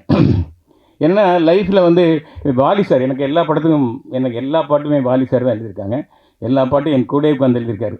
அவர் சொல்லுவார், நான் என்னைக்கு எம்எஸ் விஸ்வநாதன் சாரை சந்தித்தேனோ அன்னைக்கு என்னோடய வாழ்க்கையில் வறுமைங்கிறது போச்சு, சாப்பிட்றதுக்கு சாப்பாடே இல்லைங்கிற நிலைமையே போயிடுச்சு அப்படின்ற மாதிரி.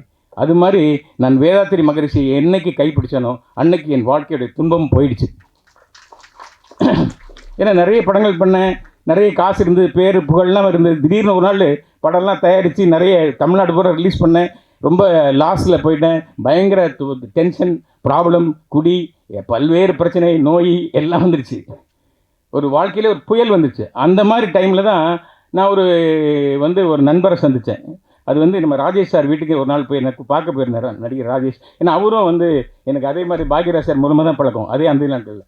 அப்போ வந்த நட்பு எப்படின்னா, இப்போ எப்படி வருது பாருங்கள், அங்கேருந்து இந்த குருஜிகிட்ட வரேன் பாருங்கள், இந்த குருஜி ராஜேஷ் சார் பாக்யராஜ் சார் மூலமாக தான் அவர் பழக்கம். அவர் வீட்டுக்கு ஃபோன் அடித்து போகிறப்ப வாப்பா கதிர்னு கூப்பிட்டாரு. அங்கே போனால் அங்கே வந்து தேவக்கோட்டையிலேருந்து மிஸ்டர் ராதாகிருஷ்ணன் ஒருத்தர் வந்திருக்காரு, அவர் தமிழாசிரியர். அவர் வந்து குருஜியோட அவரும் அங்கே ஒரு டீச்சர் அந்த ஊரில். அதனால் அவர் சந்தித்த உடனே எங்கூட பழகினோடனே கதிர்னோடனே ஐயோ இதயம் காதல் தேசம் படமா, ஐயோ எனக்கு ரொம்ப பிடிச்ச படம் அப்படின்ட்டு அங்கேயே எங்கூட ரொம்ப ஃப்ரெண்ட் ஆகிட்டார். ஃப்ரெண்ட் ஆகி எங்கிட்ட பேச ஆரம்பிப்பார். சென்னைக்கு வரும்போது எங்கள் வீட்டுக்கு வருவார். வந்தப்போ ஒரு நாள் சொன்னார், நீங்கள் கண்டிப்பாக மெடிடேஷன்லாம் பண்ணுறீங்களா? மெடிடேஷன் பண்ணுறேன், பட் அப்புறம் சொன்னார், நீங்கள் இல்லை நீங்கள் வேதாத்திரி மகரிஷி பற்றி தெரிஞ்சுக்கணும் அப்படின்னு சொன்ன உடனே அன்றைக்கே நான் வரேன்னு சொன்னேன். உடனே கூப்பிட்டு போய் பக்கத்தில் ஒரு சென்டரில் அண்ணா நகரில் போய் அந்த சென்டரில் இன்ட்ரடியூஸ் பண்ணார். அதுக்கப்புறம் பக்கத்தில் எனக்கு பன்னீர் நகர் அப்படின்னு ஒரு சென்டர், அந்த சென்டருக்கு நான் போனேன். போய் நான் வந்து அடிப்படை கிளாஸ் வந்து நான் பண்ணேன். அதுக்கப்புறம் அகத்தாய் 1, 2, 3 முடித்தேன். அதை முடிச்சிட்ட அப்புறம் எனக்கு பிரம்மஞானம் போகிறதுக்கான வாய்ப்பு வந்தது. இது நான் 1 வருஷம் முன்னாடி முடிச்சிட்டேன். அப்போ நான் நினச்சேன், நம்ம மட்டும் கற்றுக்கிட்டா போதாது, நம்ம உலகத்தில் 10 பேருக்கு உலகம் சொல்கிறோமோ இல்லையா, நம்ம மனைவி குழந்தைக்கெல்லாம் சொல்லணும் அப்படின்னு சொல்லிட்டு என் ஒய்ஃபை கற்றுக்க வச்சுட்டு நான் இப்போ தான் பிரம்மஞானம் முடித்தேன். இப்போ தான் 1 மாதம் ஆச்சு நான் ஆழியாரில். ஏன் சொல்ல வரேன்னா, இப்போ நான் சொன்னேன் முன்னாடி ஒன்று சொன்னேன், என்னோடய துன்பமெல்லாம் போயிடுச்சுன்னு. ஆனால் அது உங்களுக்கெல்லாம் தெரியும், நான் இதோ போய் சொல்கிறேன், உண்மை தானே, என்ன எப்படி துன்பமெல்லாம் உடனே போய்டும். இன்னும் வாழ்க்கையில் பல லட்சியங்கள் இருக்குது, பல்வேறு பிரச்சனைகள் இருக்குது, அப்போ இருந்த வருமானம் இப்போ இல்லை, அப்படிலாம் எப்படி துன்பம் போயிடும் அப்படின்னு நீங்கள் நினைக்கலாம். உண்மை என்னென்னா, முன்னாடியெல்லாம் துன்பம் வரும்போது என்ன பண்ணுவோம்னா, துன்பம் வந்தோடனே போவோம், பாரில் போய் குடிப்போம், வீட்டில் போய் தூங்குவோம், வேலை செய்ய மாட்டோம், பிரச்சனை வரும், உண்டாட்டி போட்டுனா புரியாது, திட்டுவோம். இப்படி பிரச்சனைகள் தாண்டி தாண்டி தாண்டி போய் வருஷம் பூரா துன்பத்தை பிடிச்சிட்டு தூக்கிட்டு அலைஞ்சிட்டே இருந்தோம். இப்போ என்ன மாற்றம் வந்திருக்குன்னா, இப்போ துன்பம் வரும்போது டக்குன்னு மகரிஷியோட அந்த முகம் நம்மளுக்கு இருக்குது. என்ன அப்படின்னு சொல்லிட்டு, என்ன துன்பமா, இது ஒரு எண்ணம் தானே என்ன அப்படின்னு சொல்லிட்டு, அது ஒரு எண்ணம். இந்த எண்ணத்தை சரி அதாவது வாழ்க்கையில் அதுக்கு முன்னாடி எத்தனோ விஷயங்கள் கற்றுக்கிட்டோம், பட் என்னை நான் அறிஞ்சிக்கல. நான் யாருன்னு எனக்கு தெரியாமல் இருந்தேன் இத்தனை வருஷமும். உண்மையான சந்தோஷங்கிறது நீ யாருன்னு தெரிஞ்சுக்கிறது தான் உண்மையான சந்தோஷம் அப்படிங்கிறத மகரிஷி எல்லாருக்கும் சொல்லிக் கொடுக்குறாரு. வேறு சந்தோஷம் உலகத்தில் மிகச்சிற பெரிய சந்தோஷம் எதுவுமே கிடையாது. நீ உன்னை அறியாத வரைக்கும் உண்மையான சந்தோஷத்தை உன்னால் உணரவே முடியாதுங்கிற அந்த எண்ணத்தை நமக்கு சொல்லிக் கொடுத்து, இந்த எண்ணம் தான் ஒரு மனிதனுடைய வாழ்க்கையை சீரமைக்கும். அந்த எண்ணத்தை ஒரு பெரிய எஜுகேஷன் சிஸ்டமாக அதுதான் மனவள கலை. மனசை எப்படி வளமாக வச்சுக்கிற அந்த கலைக்கு ஒரு மிகப்பெரிய ஒரு ஆழியாரில் ஒரு எஜுகேஷன் இது அமைச்சு அதை பிரமாதம் அந்த உலகத்தையே அமைதிப்படுத்த வேண்டும் அப்படிங்கிற ஒரு நோக்கத்தில் மகரிஷி பண்ணியிருக்கிற இந்த சமுதாய சேவை சங்கத்திற்கு இந்த இந்த இதற்கு வந்து அற்புதமான ஒரு படத்தை மிஸ்டர் சுப்பிரமணிய பாரதி பண்ணியிருக்காங்க. ரொம்ப எளிமையாக அழகாக. அதுவும் பாருங்கள் எங்கள் குருவே நடிச்சிருக்காரு பாருங்கள். அங்கே பாருங்கள், குருதிங்கிறது எப்படி வேணால் குரு இல்லாமல் வாழ்க்கையே இல்லை. குரு தான் வாழ்க்கை. ஒரு குரு மட்டும் நமக்கு சரியாக அமைஞ்சிச்சுன்னா அந்த வாழ்க்கை வீணாகவே போகாது. அதனால் மகரிஷியை என்னைக்கு ஒரு சின்ன கிளிம்ஸ் மாதிரி கட்டினா கட்டி பிடிச்சிக்கணும், விடவே கூடாது. ஏன்னா இந்த மாதிரி ஒரு மகரிஷி கிடைக்கிறது வாழ்க்கையில் ரொம்ப கஷ்டம். ஏன்னா எத்தனையோ மகரிஷிகள் வந்திருக்காங்க, எல்லாரும் உன்னை தான் தன்னை அறியணும் தான் சொல்கிறாங்க. ரமண மகரிஷி சொல்கிறாரு, எல்லா மகரிஷியும் சொல்கிறாங்க. ஆனால் இவர் மட்டும்தான் அவர் குழந்தைக்கு எப்படி புரியுமா அந்த மாதிரி சுக்கு நூறா எப்படி துன்பம் வரும் வாழ்க்கை எப்படிங்கிறது எண்ணம் ஆராய்தல்னு ஒரு கோர்ஸ் இருக்குது. கண்டிப்பாக எல்லோரும் கற்றுக்கணும். அதில் போயிட்டோன்னா நமக்கு தெரிஞ்சிடும். எந்த துன்பம் வந்தாலும் தூக்கி போட்டு போயிட்டே இருக்கலாம் நம்ம. அவ்வளோ அற்புதமாக அதை வந்து தெளிவுபடுத்தியிருக்காங்க. அந்த படத்தை ரொம்ப அழகாக ஆவணப்படுத்தியிருக்காரு மிஸ்டர் சுப்பிரமணிய பாரதி. இந்த படத்தில் நடித்த அனைவருக்கும் தொழில்நுட்ப கலைஞர் அனைவருக்கும் என்னுடைய மனமார்ந்த வாழ்த்துக்கள். குரு அருளால் மிகப்பெரிய வெற்றி அடையணும். வாழ்க வளமுடன், வாழ்க வளமுடன், வாழ்க வளமுடன். ஒரு 5 வருஷத்துக்கு முன்னாடி எடிட்டர் லெனின் சார், ஏன்னா ஐயாவுக்கு எனக்கு ஒரு பெரிய ஒரு பிணைப்பு உண்டு. நான் எங்கேயாவது தடுமாறும் போதெல்லாம் ஐயா வந்துடுவார். இப்போ கூட ஒரு 10 நாள் முன்னாடி மேட்டுப்பாளையத்தில் படப்பிடிப்பில் இருந்தேன். எங்கேருந்து வந்தாங்கன்னு தெரில, திடீர்னு வந்தாங்க. என்ன நல்லா இருக்கீங்களா, வாழ்க வளமுடன் அப்படின்னு சொல்லி என்னை ஆசீர்வாதம் பண்ணிவிட்டேன். எங்கேருந்து வந்தீங்க, எப்படி வந்தீங்க அப்படின்னா, இல்லை வந்தேன் அதான் உன்னை பார்த்துட்டான்ல, நல்லா பண்ண வேலை அப்படின்னு சொல்லிட்டு கிளம்பி போயிட்டாங்க. அந்த மாதிரி தான் திடீர்னு ஒரு நாள் எனக்கு ஒரு ஃபோன் வந்தது. நான் பொள்ளாச்சியில் இருக்கேன், ஆழியாரில் இருக்கேன், கொஞ்சம் வர முடியுமா அப்படின்னாங்க. வரேன் அப்படின்னு சொல்லிட்டு கிளம்பி போனோடனே எனக்கு ஒரு சர்ப்ரைஸான ஒரு விஷயத்தை என் முன்னாடி வச்சாங்க. மகரிஷி ஐயாவுடைய வாழ்க்கை வரலாறு படமாக பண்ணணும் அப்படின்னாங்க. ரொம்ப வியப்பாக இருந்தது. ஐயா பாக்யராஜ் சார் சொன்ன மாதிரி முதல்ல நான் படிக்கணும் அப்படின்னேன். எனக்கு நிறைய புத்தகங்கள் தரப்பட்டது. கூடுவாஞ்சேரியில் ஆரம்பித்து அங்கே போய் ஆழியாரில் போய் அந்த அறிவு திருக்கோயில் உருவான விதம் வரைக்கும் முழுசும் படிச்சுட்டு ரொம்ப பிரமிப்பாக இருந்தது. சரி எடுப்போம், அதற்கான வேலைகளில் இறங்குவோம். அதை பற்றி கொஞ்சம் ஸ்கிரிப்ட் ஒர்க்கெல்லாம் பண்ண ஆரம்பித்தோம். அப்புறம் கொஞ்சம் வேலைகள் வேறு விஷயங்கள்லாம் நடந்து அதை முன்னெடுக்க முடியாமல் போயிடுச்சு. அநேகமாக பாரதி தான் பண்ணுவார்னு நினைக்கிறேன். அதையும் அவ்வளோ விஷயங்கள் ரொம்ப வியப்பாக இருந்தது, ரொம்ப சந்தோஷமாக இருந்தது. அதற்கு பிறகு வேறு பயணங்கள். திடீர்னு ஒரு நாள் இப்போ எழில் அண்ணன் சொன்ன மாதிரி ஒரு மாதிரி குழப்பமாக இருந்தது. நான் எப்போவுமே ஒரு 5-6 வேலை பார்ப்பேன் ஒரே டைமில். இங்கே ஒரு ஒர்க் பண்ணிகிட்டு இருப்பேன், அடுத்து வேறு ஒரு வேலையை பார்ப்பேன். அப்படி எல்லாமே நடந்துகிட்டே இருக்கும், ஆனால் சரியாக நடக்கும். ஒரு ஓராண்டுக்கு முன்னாடி இதே 5-6 வேலை தான் பார்க்குறேன், ஆனால் தப்பாக பார்க்குறேன். ஒரே குழப்பமாக இருந்தது. அப்போது திரும்ப ஐயா லெனின் அவர்கள் வந்தார்கள். என்ன அப்படின்னாங்க. இல்லை ஒரே குழப்பமாக இருக்குது, நான் இப்படியெல்லாம் குழம்ப மாட்டேன், நான் ரொம்ப ஃபாஸ்ட்டாக இருப்பேன், ஒரு நாளைக்கு ஒரு 18 மணி நேரம் வேலை பார்ப்பேன், ஆனால் அசரவே மாட்டேன். ஆனால் என்னன்னு தெரியல, இப்போ நிறையா குழப்பங்களாக இருக்குது. இப்போ நான் சரி ஒன்றும் இல்லை வா அப்படின்னு சொல்லி தான் எனக்கு எங்கள் அண்ணா ராஜசேகர் அண்ணாவை அறிமுகப்படுத்தினார். ஐயா பாலா ஐயாவை, அம்மா ஜெயந்தி அம்மா, சகோதரி விஜி, இவங்க எல்லாத்தையும் அறிமுகப்படுத்தி எனக்கு ஒரு 7 நாள் கிளாஸ் நான் மனவளக்கலை கற்றுக்கிட்டேன். ரொம்ப மகிழ்ச்சியாக இருந்தது. என் கூட 7 நாள் அவரும் இருந்தார், லெனின் சார் இருந்தார். இப்படி பண்ணு, இது பண்ணு சொல்லி எனக்கு ஒரு சின்ன குழந்தைக்கு சொல்லிக் கொடுக்குற மாதிரி எல்லாம் சொல்லி கொடுத்து அந்த பிரச்சனையிலேருந்து கொஞ்சம் வெளியில் வந்து அடுத்தடுத்த தளங்களுக்கு பறக்க ஆரம்பித்தோம். இப்போது ஒரு 3 நாள் முன்னாடி தான் அந்த இன்விடேஷன் வந்தது. நான் எங்கேயோ இருந்தேன், ஆனால் என்னமோ தெரில, வரணும்னு நினச்சேன், வந்துட்டேன், அவ்வளோதான். அது நடந்துருக்கு. ஏன் சொல்கிறேன் அப்படின்னா, இதை கொண்டு போய் சேர்க்கணுன்றாங்க. நம்ம கொண்டு போய் எல்லாம் சேர்க்க வேண்டாம், தானாக நடக்கும். அது எல்லாத்தையும் இழுத்துக்கும். அதற்கு தகுதியானவர்கள் தானாக வந்து சேர்ந்துருவாங்க. அது அப்படி தான் நடக்கும். அவ்வளோ பெரிய சக்தி அது. அதை நம்மளாலாம் தூக்கிட்டுலாம் போய் சேர்த்துட முடியாது. அதுவாக நடக்கும். தனக்கு யார் தேவையோ அதுவாக இழுத்துக்கும். அது ஒரு மிகப்பெரிய காந்தம். அப்படி தான் நான் பார்க்குறேன். நாளைக்கு நல்லா இருக்கணும், அடுத்த தலைமுறை நல்லா இருக்கணும் அப்படின்னு நினச்சி ஒரு விஷயம் பண்ணியிருக்கோம். இது கண்டிப்பாக இந்த சமுதாயத்திற்கும் அடுத்த தலைமுறைக்குமான ஒரு மிகப்பெரிய ஒரு அருட்கொடையாக இருக்கும்னு நான் நம்புகிறேன். வெல்வோம். ஏன்னா என் குருநாதர் அடிக்கடி சொல்லுவார், நீ நல்லதே செய்ய வேணாம், நல்லது செய்யணும்னு நினை போதும் அப்படிம்பார். அதுவே நம்மளை ரொம்ப சரியாக்கும்னு சொல்லுவார். அந்த மாதிரி ஒரு பெரிய தளத்தில் தான் இப்போ நம்ம நிற்கிறோம். இவ்வளோ நல்ல பேர் நல்லவங்கெல்லாம் சேர்ந்துருக்கோம். இது கண்டிப்பாக ஒரு மிகப்பெரிய இடத்தை நோக்கி பயணிக்கும். இன்னும் பல லட்சம் இல்லை கோடிக்கணக்கான பேர், தமிழர்கள் மட்டும் இல்லை, இந்த உலகம் முழுவதும். ஏன்னா இப்போ பல பேருக்கு நிறைய குழப்பம். ஃப்ளைட்டு டேக் ஆஃப் ஆகிறதுக்கு முன்னாடியே போய் குத்துது, நடந்து போகிற மாடு எதிரில் வரவனை முட்டுது, நாய் விரட்டி கடிக்குது. ஆமாம், கடல் வந்துட்டுருக்கு. ஒரு 4 மாதத்துக்கு முன்னாடி பார்த்த பீச் ரிசார்ட் இப்போ இல்லை, என்னென்ன உள்ளே போயிருச்சுன்றாங்க. இன்னொரு 20 ஆண்டுகள் 25 ஆண்டுகள் கழித்து சென்னையில் பாதி இருக்காதுன்றாங்க. மனிதனே வந்து நிறைய காசு வச்சுருக்கான், ஆனால் அவனுக்கு படுத்தா தூக்கம் வர மாட்டேங்குது. பரிதாபமாக இருக்காங்க. காசு பணம் இது யாரையுமே காப்பாற்றாது. இந்த மாதிரி ஒரு சக்தி தான் காப்பாற்றும். இறுக்கி பிடிச்சிக்குங்க, வெல்வோம். குரு வேதாத்திரி மகரிஷி அவர்களை நினைத்து கொண்டு என்னுடைய உரையை தொடங்குகிறேன். வாழ்க வையகம், வாழ்க வளமுடன். என்னடா இந்த சினிமாக்காரன் ரஜினியோடையும் கமலோடையும் பழகிட்டுருக்கிறாள், இந்த ஆலியார் கூட்டத்தில் எப்படி வந்து சேர்ந்தாருங்கிற கேள்விக்குறி உங்களில் பல பேருக்கு இருக்கும். நான் சேர்ந்து பல வருஷம் ஆகிடுச்சு.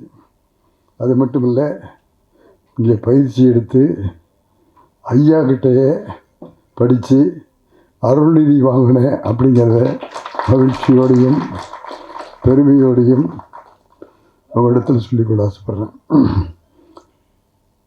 நம்முடைய வேதாத்திரி மகரிஷி அவர்கள் இறந்த பிறகு மயிலானந்தம் ஐயா, சின்னச்சாமி ஐயா, நம்முடைய ப்ரொஃபஸர்கள், துணை பேராசிரியர்கள் அவ்வளோ பேரும் நம்முடைய ஐயாவுடைய கொள்கைகளை மிகச் சிறப்பாக நடத்தி கொண்டு வந்து புதிய நம்முடைய ஐயாவுடைய கொள்கைகளை மக்களிடத்தில் கொண்டு போய் சேர்க்கிறத விட மாணவர்களிடத்தில் கொண்டு போய் சேர்த்திருப்பதற்காக அவர்களை உணமாற பாராட்டுறோம். இங்கே இருக்கிற முருகானந்தம் அவர்கள் அவர் கிராமத்தை எல்லாம் தத்தெடுத்துக்கிட்டு பண்ணிக்கிட்டு இருந்தார். இன்றைக்கி வந்து ப்ரொடியூசராக வந்து நிற்கிறார். நல்லா கைதட்டுக்கணும் ஒரு தடவை.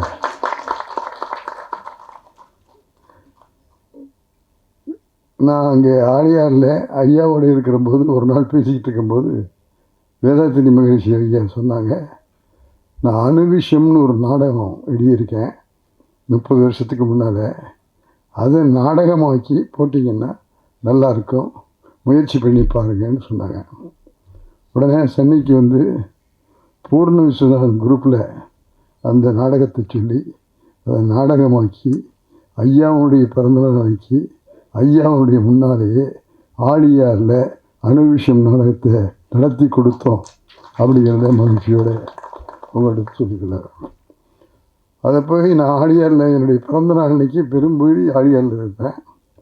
அப்படி இல்லை அப்படின்னா திருவத்தியூரில் இருப்பேன். நான் ஒரு நாள் திருவத்தியூரில் போய் தங்கியிருக்கிற போது திடீர்னு சூப்பர் ஸ்டார் ரஜினிகாந்த் இங்கே வந்துட்டார். எப்படியா வந்த, எப்படி தெரியும்னு கேட்டேன். பெரிய விஷயம், முத்துராம் சார் இங்கே இருக்காருன்னு என்னால் கண்டுபிடிக்க முடியாதா, நீங்கள் இங்கே இருக்கேன்னு தெரிஞ்சுக்கிட்டு வந்துட்டேன், ஆனால் ஒரு விஷயத்த சொல்கிறேன், இங்கே ஒரு அலை வீசுது, அந்த குணம் மனசை ஒருநிலைப்படுத்துகிற தன்மை, நான் இங்கே உங்களை பார்க்க வந்தேன், ஆனால் அவரை பார்த்தபோது என் மனதில் அந்த குழப்பமெல்லாம் இல்லாமல் ஒரு நிலையான மனம் தோன்றுச்சு அப்படின்னு சொன்னார். நீ வா ஆலியாருக்கு வான்னு சொல்லிகிட்டு இருக்கிறேன். அவருடைய மனைவி லதாமா வந்துட்டாங்க. அவரை சொல்லிகிட்டே இருக்கேன், நிச்சயம் வரேன் சார், நிச்சயம் வரேன் சார்னு சொல்லிகிட்டு இருக்காரு. நிச்சயமாக ஒரு நாளைக்கு கூப்பிட்டு வருவேன் அப்படிங்கிறது உங்கள் முன்னால் சொல்லிக்கொள்ள ஆசைப்பட்டேன். இவ்வளவு சொல்லி நீ எப்படி அங்கே போய் சேர்ந்த, எல்லோரும் சொல்லிட்டாங்க. ஆலியாருக்கு எல்லோரும் போகணும். இன்றைக்கு இருக்கிற நிகழ்நிலை சென்னையில் ஆழியாரை கூப்பிட்டு வந்துட்டாங்க. எங்கள் கலை உலகத்து பிரமுகர்கள் அத்தனை பேர் தான், ஒருத்தரையும் பேர் சொல்ல முடியாது, அத்தனை பேரும் இங்கே இருக்காங்க. இந்த ஆளுங்கள்லாம் இதில் சேருவாங்களாங்கிறது எனக்கு தெரியாது. இவ்வளவு பேரும் சேர்ந்துருக்காங்கன்னா நாம் வெற்றி அடைந்து விட்டோம் என்று போகும். பேசுகிறவங்கெல்லாம் சாதாரண பேசலை, உள்ளத்திலிருந்து பேசுனாங்க. பாக்யராஜ் சார் நடிப்பார்னா காமெடியாக நடிப்பார் அப்படின்னாங்க.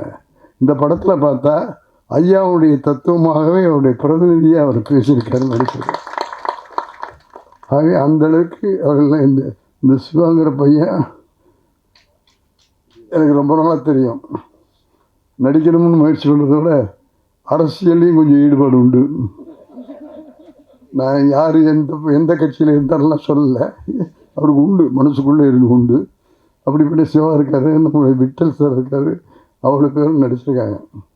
நான் ஐயாவை பற்றி சினிமா எடுக்கணும்னு ஆசைப்பட்டேன். இந்த பாரதி சுப்பிரமணிய பாரதி ஜெயிச்சிட்டார். என்னை பொறுத்தவரை நான் யார் மேலேயும் பொறாமப்பட மாட்டேன், இவர் மேலே பொறாமப்படுறேன். நான் 75 படங்களை பண்ணிட்டேன். அதில் அண்ணன் சிவாஜியோட 3 படம், உலகநாயகன் கமல்ஹாசனோட 10 படம், சூப்பர் ஸ்டார் ரஜினிகாந்தோட 25 படம். இப்படிப்பட்ட எனக்கு ஐயாவை பற்றி ஒரு படம் எடுத்து உலகம் பூரா கொண்டு போகணும்னு ஒரு ஆசை மனசுக்குள் இருந்தது. நம்முடைய நாகராஜ் சார்ட்டெல்லாம் சொல்லுவேன், சார் எப்போவாது வாய்ப்பு இருந்தால் பண்ணிடணும் சார்னு. அந்த வாய்ப்பு எனக்கு கிடைக்கல. ஆனால் சுப்பிரமணிய பாரதி கிடைத்திருக்கிறது. அதை சரியாக நிறைவேற்றியிருக்கிறார். அவரோட சிந்திருக்கிற சத்தியம், மற்ற டெக்னீஷியன்ஸ், அவ்வளவு பேருக்கு என்னுடைய மனமார்ந்த பாராட்டுக்களையும் வாழ்த்துக்களையும் தெரிவித்துக் கொள்கிறேன். ஒரே ஒரு விஷயத்தை மட்டும் சொல்லி நிறைவு செய்கிறேன். நான் இன்னைக்கு ஆனந்த வாழ்க்கைக்கு எடுத்துக்காட்டான மனிதனாக ஆனந்த வாழ்க்கையை வாழ்ந்து கொண்டிருக்கிறேன். அதற்கு காரணம் இந்த ஆனந்த வாழ்க்கை. படத்தில் சொன்னாங்களே பாக்யராஜ் என்னென்ன பண்ணணும், என்னென்ன செய்யணும் அப்படின்னு. ஒன்றுமே இல்லை, 3 விஷயந்தான். ஒன்று உடற்பயிற்சி, உணவு பயிற்சி, மனவளக்கலை பயிற்சி, தியானம். இந்த 4ஐயும் செய்ய ஐயா சொன்ன அத்தனையும் உங்களுடைய வாழ்க்கையில் கிடைக்கும் என்பதற்கு நாங்கள்லாம் சாட்சி.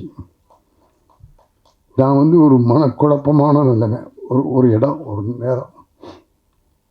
நான் இவ்வளவு படம் பண்ணியிருக்கேன். இந்த சிங்கம்புலி கரடிகளெல்லாம் வச்சு மேய்ச்சிருக்கேன். எனக்கு எவ்வளவு டென்ஷன் இருந்திருக்குன்னு உங்களுக்கு தெரியும். நான் வீட்டில் படுத்து தூங்குகிற நாட்களை விட ஸ்டுடியோவில் படுத்து தூங்குகிற நாட்கள் தான் அதிகம். ஆகவே நான் வீட்டையும் கவனித்ததில்லை. ஆகவே வேலை வேலை வேலை, டைரக்டர் ஆகணுங்கிற அந்த லட்சியக்குறி. ஆகவே இப்படி உழைச்சி பாடுபட்டு ஸ்டுடியோவே எனக்கு வீடாக வாழ்ந்து கொண்டிருந்தேன். ஆகவே ஒரு கதவு திறந்தால் ஒரு கதவு மூடும்பாங்க. ஆகவே சினிமா என்கிற என்னுடைய லட்சிய கனவை நிறைவேற்றி, ஆனால் குடும்பம் என்கின்ற என் குடும்ப வாழ்க்கை நிறைவேறலை. நான் மனைவியை பார்த்ததில்லை, குழந்தைகளை பார்த்ததில்லை. ஆனால் என்னுடைய மனைவி கமலா என்னுடைய குழந்தைகளை பார்த்து குடும்பத்தில் சினிமாவுக்குன்னு எழுதி கொடுத்துட்டோம். ஆகவே நாமே குடும்பத்தில் ஏற்பன்னு என்னுடைய பாரத்தையும் சேர்த்து தூக்கி என் குடும்பத்தை நிலைநாட்ட பெருமை என் மனைவிக்கு சேரும். ஆகவே மனைவிக்கு நான் நன்றி சொல்கிறேன். எந்த அமைப்புலேயும் மனைவிக்கு விழா எடுக்கிற அமைப்பு எங்கேயாவது பார்த்துருக்கீங்களா? ஐயாவுடைய அமைப்பில் தான் மனைவிக்கு ஒரு நாள் ஒதுக்கி மனைவி வாழ்த்துவாங்க. அப்படி வாழ்த்துகிற அந்த விழாக்கள்லாம் நான் கலந்துக்கிட்டு இருக்கிறேன்.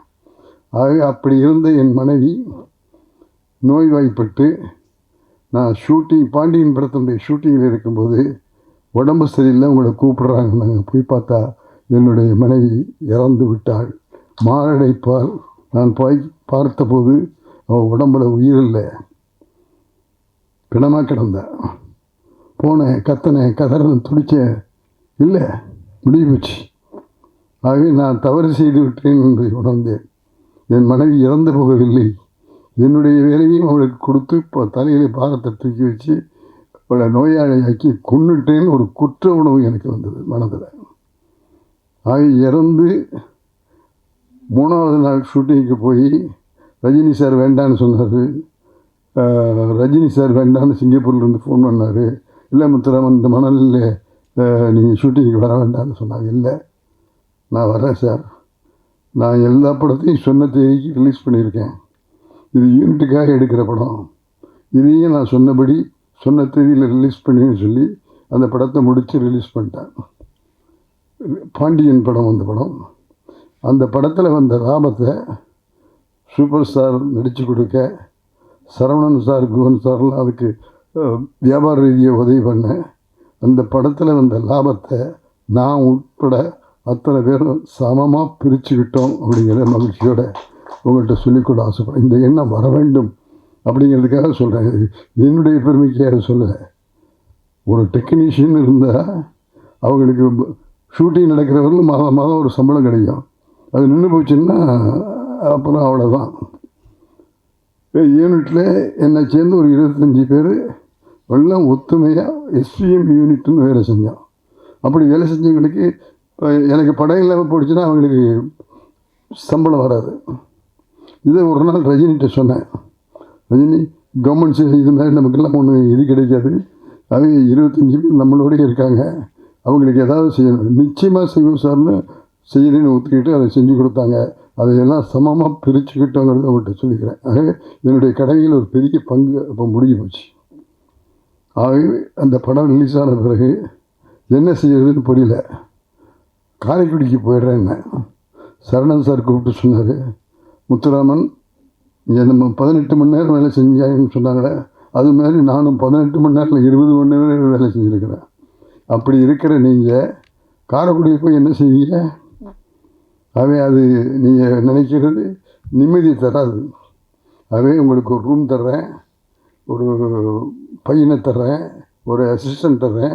எங்களோட ஒருத்தரை காலையிலேருந்து மாலை வரலும் ஒரு ஆஃபீஸுக்கு போய் இருந்துட்டு போகிற மாதிரி வந்துட்டு போங்க, உங்கள் மனசில் ஒரு நிம்மதி கிடைக்கும்னு சொல்லி எனக்கு ஸ்டுடியோலேயே ஒரு ரூம் கொடுத்து இன்றைக்கி அந்த ரூம் இருக்குது.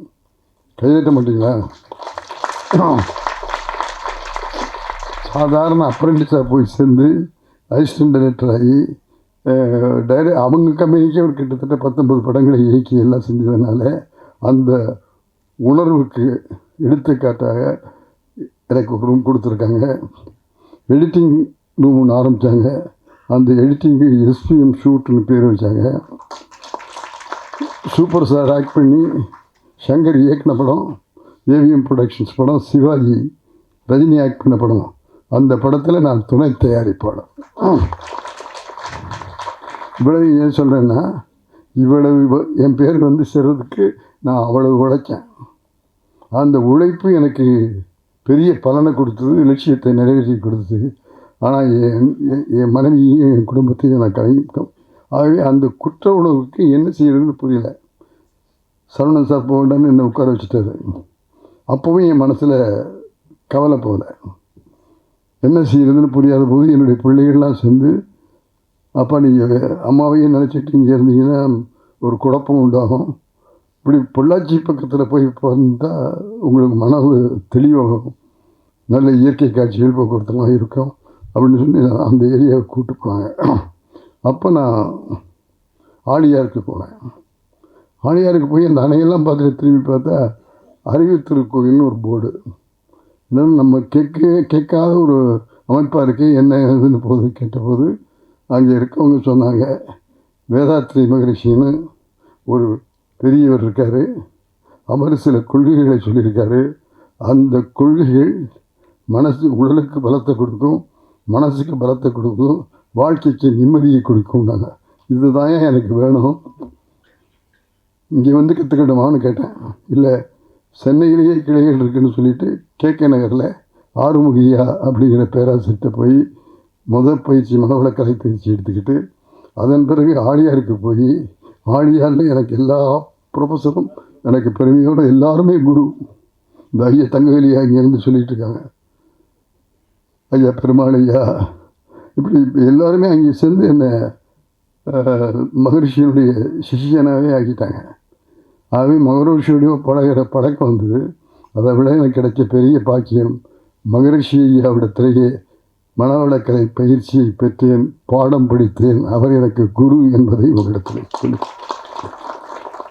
இவ்வளவு பரபரப்பாக படபடப்பாக ஓடிக்கிட்டு இருந்தேன்னா அந்த கவலைகளெல்லாம் மறந்து நிம்மதியோட மகிழ்ச்சியோட சந்தோஷமாக இருக்கேன்னு சொன்னால் வேதாத்திரி மகிழ்ச்சிகள் சொல்லிக் கொடுத்த உடற்பயிற்சி, மனவளக்கலர்ச்சி, தியானம், உணவு பயிற்சி இதுதான் காரணம். ஆகவே நான் இந்த ஆனந்த வாழ்க்கைக்கு இன்றைக்கு துணையாக இருக்கேன், சந்தோஷமாக இருக்கேன்னா அதுக்கு காரணம் வேதாத்திரி மகரிஷி என்பதை மகிழ்ச்சியோடும் பெருமையோடும் சொல்லிக் கொள்கிறேன். அதை சொல்லிக் கொள்வதற்கு காரணம் இங்கே பத்திரிகையாளர்கள், ஊடகங்களைச் சேர்ந்தவர்களெல்லாம் இங்கே வந்திருக்கிறார்கள். அவர்களுக்கெல்லாம் சொல்லி கேட்டுக்கொள்கிறேன். எப்போ பார்த்தாலும் பாலியல் பயிற்சி, குடிப்பழக்கம், ஊழல் அப்படிங்கிறத ஃபோக்கஸ் பண்ணி மக்களிடத்தில் கொண்டு போய் சேர்க்குறீங்க. ஒரு மூத்த இயக்கணும்னா 60 ஆண்டு திரைத்துறையில் இருந்தவன்கிற முறையில் நாட்டுக்கு நல்லது நடக்கணும், வருங்கால சமூகம் நல்லா இருக்கணும். இப்போ எனக்கு ரொம்ப வருத்தமான ஒரு விஷயம், இந்த போதைப்பொருள் இருக்க, அந்த போதைப்பொருள் பெரியவர்களிடத்தில் மட்டும் போய் சேரலை, பள்ளி கல்லூரி மாணவ மாணவிகளிடத்தில் போய் சேர்ந்து கொண்டு இருக்கிறது என்றால் வருங்கால உலகம் போதை பழக்கம் உள்ள உலகமாக ஆகிவிடும். அந்த பயம் இருக்கு எங்களுக்கெல்லாம். ஒவ்வொரு பெற்றோரும் வயிற்றில் நெருப்பை கட்டிட்டு வாழ்ந்துக்கிட்டு இருக்காங்க. பிள்ளைங்களை கல்லூரிக்கு பள்ளிக்கு அனுப்பிச்சிட்டு இந்த பிள்ளை எப்படி திரும்பி விரும்பணும்னு பயந்துக்கிட்டு இருக்கிறாங்க. ஆகவே அதெல்லாம் நல்லபடியாக நடக்கணும், ஒழுக்கத்தோடு இருக்கணும். நம்முடைய பழைய பண்பாடும் கலாச்சாரமும் வரணும் அப்படின்னா வேதாத்திரியத்தை பின்பற்ற வேண்டும் என்பதை வலியுறுத்தி இந்த பத்திரிகையாளர்களும் ஊடகங்களைச் சேர்ந்தவர்களும் மக்களுக்கு விழிப்புணர்வு வேண்டும் என்று சொல்வதற்காக நான் இங்கே வந்திருக்கிறேன். ஆகவே அதை நான் சும்மா வந்து சொல்ல, அந்த கொள்கையை பிடித்து வாழ்ந்து அதில் நிறைய பெற்று சந்தோஷப்பட்டு இங்கே மகிழ்ச்சியோடு உங்களிடத்தில் வந்து சொல்கிறேன். ஐயா, ஒரு நல்ல விஷயம் இருக்குது, அதை கற்றுக் கொடுத்து மக்களை நல்ல வழியில் வருவதை விழிப்புணர்வு உண்டாக்குங்கள் கொண்டு ஒரு பெரிய மனிதனாக உங்களிடத்தில் இருகரம் கூப்பி கேட்டுக்கொள்கிறேன். இங்கே வந்திருக்கிற இந்த கலைத்துறை இருக்காங்களே, பாக்யராஜ் உட்பட, மீரா உட்பட, தம்பி சிவா உட்பட, இவங்க அவ்வளோ பேரும் இங்கே வந்து இந்த படத்துக்கு உதவி செஞ்சுருக்காங்க அப்படின்னு சொன்னால் இந்த ஒரு படத்தோடு நீங்கள் நிறுத்தி விடக்கூடாது. மக்கள் திருந்துகிற வரையில் வேதாத்திரியத்தை நீங்கள் உலகம் முழுவதும் பரப்ப வேண்டும் என்று நான் உங்களை பணிவோடு கேட்டுக்கொள்கிறேன். ஒரு முறை கைதட்டி இவங்கெல்லாம் மனசில் பதிகிற மாதிரி வச்சுக்கிட்டு உதயகுமார் வந்திருக்காரு, எனக்கு போட்டி டைரக்டர். அவர் ஏவிஎம்மில் தொடர்ந்து படம் பண்ணிக்கிட்டு இருக்கும்போது நடுவில் புகுந்து எஜமான் படம் பண்ணவர் உதயகுமார். அது உங்கூர்காரர்கள். அது மாதிரி அந்த உணர்வுகள் இருக்கிறவர்கள் வந்து சேர வேண்டும் என்பதல்ல, சேவை செய்ய வேண்டும். இந்த கொள்கைகளை கொண்டு போய் சேர்க்க வேண்டும். அந்த பொறுப்பு நமக்கு இருக்கு. அந்த பொறுப்பை நம்ம செஞ்சோம்னாலே வருங்கால உலகம் சிறந்த உலகமாக ஆகும். அவங்க உங்கள் எல்லாரையும் இருகரம் கூப்பி கேட்டுக்கொள்கிறேன். அதற்கு பத்திரிகைகளும் ஊடகங்களும் எங்கள் திரையுலகத்தைச் சேர்ந்தவர்களும் துணையாக இருக்க வேண்டும் என்ற வேண்டுகோளை இந்த கூட்டத்தில் முருகானந்தவனுக்கு பல நேரத்தில் கிராமத்துக்கு வரமாட்டீங்களா, நான் கிராமத்துக்கு வரல, நகரத்திலேயே உங்கள் கொள்கையை பரப்பி கொண்டிருக்கிறேன் என்பதை மகிழ்ச்சியோடு சொல்லிக்கொள்ள ஆசைப்படுகிறேன். ஆகவே வாழ்க்கை என்பது வேறு யார்கிட்டையும் இல்லை, ஐயா சொன்ன மாதிரி நம்மகிட்ட இருக்குது. நம்ம ஒழுங்காக இருந்தால் வாழ்க்கை நல்லாயிருக்கும், நம்ம சந்தோஷமாக இருந்தால் வாழ்க்கை சந்தோஷமாக இருக்கும், நாம் கட்டுப்பாடோடு இருந்தால் வாழ்க்கை நல்லாயிருக்கும், வரவுக்கேற்று செலவு செஞ்சால் வாழ்க்கை நல்லாயிருக்கும், பொறாமைப்படாமல் இருந்தால் வாழ்க்கை நல்லாயிருக்கும், கோபப்படாமல் இருந்தால் வாழ்க்கை நல்லாயிருக்கும். இதுதான் மனவளக்கலை கொள்கை. இவைகளை படித்து கொண்டு வேதாத்திரி வெளியிலே நாமெல்லாம் வாழ்ந்து மகிழ்ந்து ஆனந்த வாழ்க்கை வாழ்வோம் என்பதை சொல்லி, எண்ணியது எண்ணியாக எய்துவர் எண்ணியர் திணியராக என்று குரலை சொல்லி, எங்கள் திரையுலக உலகத்தில் இருக்கிறவர்கள் இந்த அமைப்பை பின்பற்றி செயல்பட்டால் உங்களுக்கு பல குழப்பங்கிறது எனக்கு தெரியும். இப்போ சினிமா வந்து நஷ்டத்தில் போயிட்டுருக்கு. ஆகவே அந்த நஷ்டமெல்லாம் உங்களை தாண்டி போகணும் அப்படின்னு சொன்னால் மனதை கட்டுப்படுத்துங்கள், தொழிலை ஒழுங்காக செய்யுங்கள். 4 விஷயந்தான். தொழிலை ஒழுங்காக கற்றுக்க, தொழிலை முழு ஈடுபாடோடு செய்ய, வேலை செய்கிற போது நேரம் பார்க்காத, கடிகாரத்தை பார்க்காத. நாங்களும் கடிகாரம் பார்த்ததில்லை, சாப்பாடு பார்த்ததில்லை, தூக்கம் பார்த்ததில்லை, வேலை வேலை வேலை. அந்த உழைப்புக்கு முதலிடம் கொடு, நம்பிக்கையோடு இருக்கும். முடியுமான்னு கேட்டால் முடியாது. இந்த பாக்யராஜ் சார் இருக்காரு, பாரதிராஜ சார்ட்ட வரும்போது வெறும் எழுதி கொடுக்குற காப்பி ரைட்டர். அந்த காப்பி ரைட்டர் தான் இன்றைக்கி சென்னை தமிழகத்தில் ஸ்க்ரீன் பிளேயில் அவர் தான் நம்பர் 1. எப்படி முடிஞ்சுது சார்? ஏவிஎம்மில் ஒரு படம் பண்ணார், முருங்கங்கா, முந்தானி முடிச்சு. எங்கள் ஸ்டுடியோவில் அந்த சப்ஜெக்டை கேட்காம பூஜை போட மாட்டாங்க.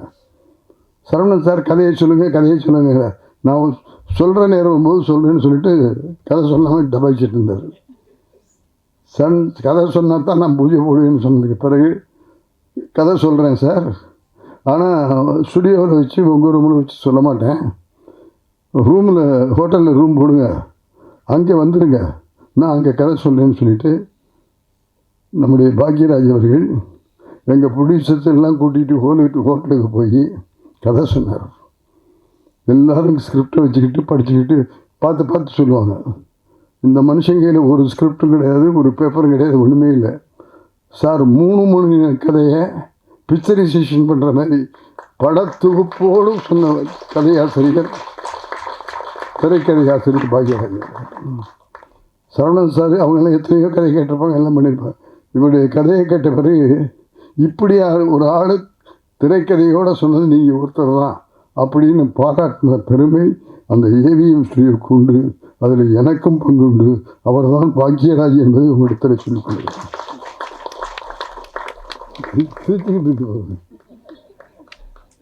ஆகவே அவரையும் நான் இந்த நேரத்தில் பார்த்தேன். அவர் வேதாத்திரியில் உள்ள நிச்சந்திருக்கிறதுலாம் எங்களுக்கு கிடைத்திருக்கிற மிகப்பெரிய வெற்றி.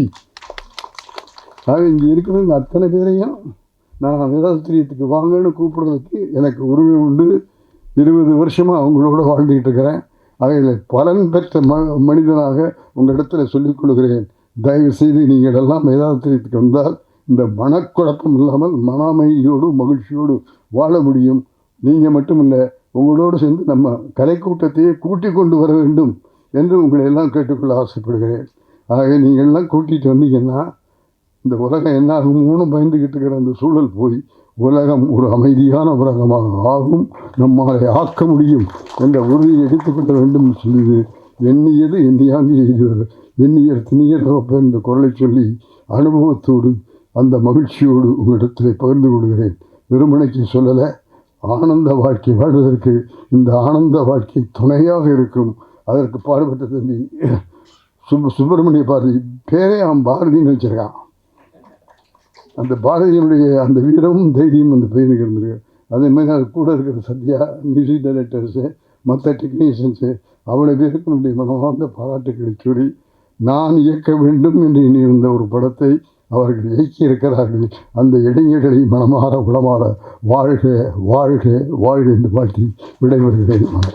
மனவளக்கலை எனக்கு கொஞ்சம் லேட்டாக தான் அறிமுகமாச்சு. லேட்டாக மீன்ஸ் நான் ஒரு 2009 தான் ஃபஸ்ட் டைம் நான் அந்த கிளாஸ்க்கு போனேன். அதுக்கு முன்னாடி நிறைய போராட்டங்கள் இருந்துச்சு.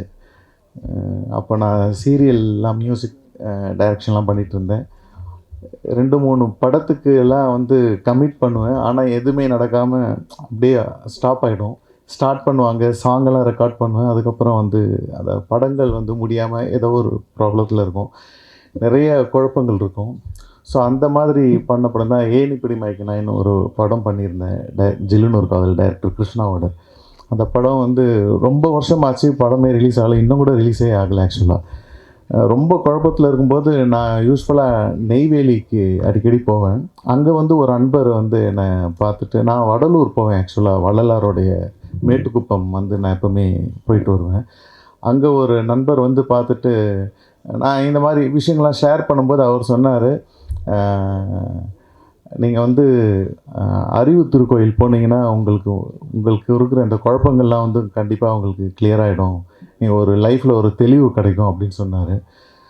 அதுக்கப்புறம் தான் நான் ஃபஸ்ட் டைம் ஆழியார் அறிவு திருக்கோயில் போகிறதுக்காக நான் பிளான் பண்ணேன். அப்போ இசையமைப்பாளர் சிற்பி சார் எனக்கு பழக்கம். அவருக்கு நான் கீபோர்டெலாம் வாசிச்சுட்டு இருந்தேன். ஆக்சுவலாக அவருடைய படத்துக்கெலாம் நான் கீபோர்டு வாசிச்சுட்டு இருந்தேன். அப்போ அவர்கிட்ட நான் ஷேர் பண்ணும்போது அவர் சொன்னார், அவருடைய நண்பர் திரு ரங்கதுரைன்னு சொல்லிட்டு அவர் அஸ்ட்ராலஜர், அவரும் இதே மாதிரி ஆழியாரில் கிளாஸ்லாம் இருக்குது, அவரும் என்னை வந்து கூப்பிட்டாரு, நீங்களும் வந்து சொல்கிறீங்க, அப்போது 2 பேரும் போயிட்டு வரலாம் அப்படின்னு சொல்லி நானும் சிற்பி சாரும் 2009 வந்து கிளாஸ்க்கு வந்து ஃபஸ்ட் டைம் போயிட்டு வந்தோம். அந்த அனுபவம் வந்து சொல்லவே முடியாது. இது வரைக்கும் வந்து அந்த ஃபஸ்ட் டைம் அந்த சூழலில் அந்த மாதிரியான ஒரு கலையை படித்தது, அது இல்லாமல் நம்ம நினைக்க முடியாத சப்ஜெக்ட்ஸ்லாம் அங்கே இருந்துச்சு. குடும்ப அமைதி, எப்படி வந்து மனைவி எப்படி வந்து நம்ம போற்றி நம்ம ரெஸ்பெக்ட் கொடுக்கணும், அதே மாதிரி சினம்னா என்ன, சினத்தை எப்படி அடக்கிறது, அடக்கக்கூடாது, அதை எப்படி ஆராயணும் அப்படின்ற மாதிரி நிறையா வித்தியாசமான டாபிக்ஸ்லாம் இருந்துச்சு. அந்த அனுபவங்கள்லாம் சேர்ந்து அதுக்கப்புறம் நிறையா மெடிடேஷன், உடற்பயிற்சி இதெல்லாம் செய்யும்போது நமக்கு ஒரு தெளிவு கிடச்சிது. அந்த 1 மாதத்துலேயே எனக்கு பயங்கரமான ஒரு சேஞ்ச் இருந்தது. அதுக்கப்புறம் என்ன பண்ணேன்னா, ஒரே மாதத்தில் வந்து நான் வீட்டில் என்னுடைய மனைவி, குழந்தைங்களை எல்லாரையும் கூட்டிகிட்டு, அதே மாதிரி எனக்கு தெரிஞ்ச இன்னும் 2 ஃபேமிலியை கூட்டிகிட்டு, அந்த டைமில் வந்து ஆக்சுவலாக கார்த்திக் நேதா வந்து என்னோட ரொம்ப க்ளோஸாக டெய்லி நாங்கள் 2 பேரும் மீட் பண்ணுவோம், ஒர்க் பண்ணிக்கிட்டே இருப்போம். அப்போ வந்து கார்த்திக் நேதாவும் வந்தார். அவரையும் கூட்டிக்கிட்டு நாங்கள் வந்து ஆழியாருக்கு போனோம் 2009 ஆகஸ்ட்டில். ஸோ அந்த மாதிரி அப்புறம் வினிஷா விஷன், கதிரவன் சார், இவங்க எல்லாரும் சேர்ந்து தான் நாங்களாம் போயிட்டு வந்தோம். ஸோ அது என்னாச்சுன்னா ரொம்ப ஈர்ப்பாயிடுச்சு. அந்த கிளாஸ் வந்து எல்லாருக்கும் வந்து தெரியணும் அப்படின்ட்டு. ஏன்னா நம்ம மட்டும் மாறி இருந்தோன்னா எதிரில் வேறு மாதிரியான ரியாக்ஷன் இருக்கும், நமக்கு எப்படி அவங்களுக்கு சொல்லி புரிய வைக்கிறதுன்னு தெரியாது. ஸோ அந்த மாதிரி கிளாஸ்க்கு வந்துட்டாங்கன்னா அவங்களும் புரிஞ்சுக்கிட்டாங்கன்னா எல்லாருக்கும் ஒரு ஈஸியாக இருக்கும், அண்டர்ஸ்டாண்டிங் இருக்கும்ன்ட்டு. ஸோ அந்த மாதிரி தான் அந்த மாதிரி கிளாஸஸ்லாம் போயிட்டு வந்துட்டு எனக்கு ஒரு பயங்கரமான ஒரு தெளிவு கிடச்சிது. அதுக்கப்புறம் ஒரு தெளிவான நிலையில் இருக்கும்போது எனக்கு வாய்ப்புகள் வந்து தானாகவே வந்து அமைஞ்சுது. அதுக்கப்புறம் தான் நான் எங்கேயும் எப்போன்ற படம் வந்து எனக்கு வாய்ப்பு கிடச்சிது. அது ஒரு மிகப்பெரிய வெற்றியாச்சு. ஸோ நிறைய விஷயங்கள் வந்து நம்ம இதில் வந்து கற்றுக்கலாம். நான் வந்து ஃபாலோ பண்ணுறது என்னென்னா, ரொம்ப சிம்பிளாக அவர் வந்து குழந்தைகள் கூட புரிகிற மாதிரியான அழகாக சொல்லியிருக்கார் வேதாத்ரி மகரிஷி. நான் ஃபாலோ பண்ணுற ஒரு விஷயம் வந்து 2 ஒழுக்க பண்பாடுன்னு ஒன்று இருக்கும். ரொம்ப பேசிக்காக இருந்தாலும் அதில் எல்லாமே அடங்கிடும். ஸோ நான் யாருடைய உடலுக்கும் மனதுக்கும் துன்பம் தரமாட்டேன், துன்பப்படுபவர்களுக்கு என்னாலான முடிந்த உதவிகளை செய்வேன். ஸோ இதை மட்டும் ஃபாலோ பண்ணாலே லைஃப் ரொம்ப நல்லாயிருக்கும்ன்ட்டு நான் அதை ஃபாலோ பண்ணிக்கிட்டு இருக்கேன். ஸோ தேங்க்ஸ் டு வேதாத்ரி மகரிஷிக்கு தான் நான் சொல்லணும். அதே மாதிரி ஐயா முருகானந்த ஐயா இவ்வளோ அழகாக சிறப்பாக இதெல்லாம் வந்து நிறையா பாடல்கள் பண்ணியிருக்கேன். அதெல்லாம் வந்து பெரிய பாக்கியம் எனக்கு. ஏன்னா இந்த வேதாத்ரி மகரிஷியோட அந்த கொள்கையை வந்து நம்ம இசையில் வந்து வெளியில் வருதுன்றது நான் செஞ்ச பெரிய பாக்கியமாக நினைக்கிறேன். அதே மாதிரி சுப்பிரமணிய பாரதி டைரக்டருக்கு வந்து வாழ்த்துக்கள். ரொம்ப சூப்பராக எடுத்திருக்காரு. ஆக்சுவலாக இது ஒரு அறிவுரை சொல்கிற மாதிரியான ஒரு படம். ஆனால் அதை வந்து ஒரு கமர்ஷியலாக எப்படி ஜனங்களுக்கு சொல்கிறதுன்றது எவ்வளோ மேக்ஸிமம் கரெக்டாக பண்ண முடியுமோ அதை அழகாக பண்ணியிருக்காரு. எல்லாருக்கும் என்னுடைய வாழ்த்துக்கள். ரொம்ப நன்றி. வருகை தந்திருக்கும் அனைவருக்கும் என்னுடைய பணிவன்பான வணக்கங்களை இந்த நேரத்தில் தெரிவித்துக் கொள்கிறேன். வழக்கமான ஒரு இசை வெளியீட்டு விழாவில் தான் நம்ம சந்திப்போம். எப்பயுமே நம்ம கைக்கு மைக் வரதுக்கு முன்னே எல்லா பாயிண்ட்டும் தீர்ந்துருக்கும். ஏன்னா எல்லாருமே எல்லா டாப்பிக்கும் பேசியிருப்பாங்க. இல்லைன்னா கிளம்புற டைமில் தான் வரும். எல்லோரும் ப்ரிப்பேர் ஆகிடுவாங்க, விட்டா கதவை திறந்தால் பறந்துடலாம் அப்படின்றப்போ தான் வரும். ஸோ அதனால் ரொம்ப சுருக்கமாகவே என்னுடைய உரையை துவங்கலான் இருக்கேன். அருட்தந்தை வேதாத்ரி மகரிஷி அவர்கள், நான் வந்து அக்டோபர் 5, 2003 மகரிஷி அவர்களிடம் நேரடியாக பிரம்மஞான பயிற்சி எடுத்துக்கிட்டேன். அப்படி ஒரு பாக்கியம் எனக்கு கிடைச்சிது. அதை இப்போ தான் முதல் தடவையாக ஒரு மேடையில் சொல்கிறேன். அதுக்கான சரியான மேடை இதுதான்னு நான் நினைக்கிறேன். ஏன்னா எவ்வளவோ பேர் இந்த திரைத்துறையில் இருக்கிற எத்தனையோ பேர் இதில் ஃபாலோ பண்ணிகிட்ருக்காங்கன்றதே இந்த மேடைக்கு வந்ததுக்கப்புறம் தான் எங்களுக்கே தெரியுது. எவ்வளோ இயக்குனர்கள், எவ்வளோ தொழிலதிபர்கள், எவ்வளோ பெரிய மனிதர்கள் எல்லாருமே இந்த கொள்கைகளை ஃபாலோ பண்ணிகிட்ருக்காங்க. ஆனால் யாருமே அதை வெளியில் பப்ளிசைஸ் பண்ணலை. இன்றைக்கி உள்ள சாதாரணமான ஆன்மீக சொற்பொழிவாளர்கள், யூடியூப்பில் பண்ணுறவங்கெல்லாம் கூட ஒரு சின்ன சின்ன விஷயங்கள் 4 புக்கு படித்தா கூட எல்லா விஷயத்தையும் போட்டு அதை பயங்கரமாக ப்ரமோட் பண்ணிகிட்டே இருப்பாங்க. ஏன்னா அதில் வந்து ஒரு வணிக நோக்கம் இருக்கும். மகரிஷியோட இதில் வந்து அந்த நோக்கமே கிடையாது. 4 பேர் நல்லா இருக்கணுங்கிறது மட்டும்தான் மகரிஷி இருந்த காலத்துலேருந்துமே. ஸோ ஒரு விஷயம் லேட்டாக மக்களுக்கு போய் சேருதுனாலே அங்கே உண்மை இருக்குங்கிறது அர்த்தம். ஸோ இங்கே எத்தனையோ பெரிய மனிதர்கள் அதை பின்பற்றுறாங்க. அதை பின்பற்றதுக்கு அப்புறம் தான் நிறைய பேர் பெரிய மனிதர்களாகவே ஆயிருக்காங்க. அது வந்து நம்ம கண்கூட பார்க்கக்கூடிய ஒரு அனுபவ உண்மை.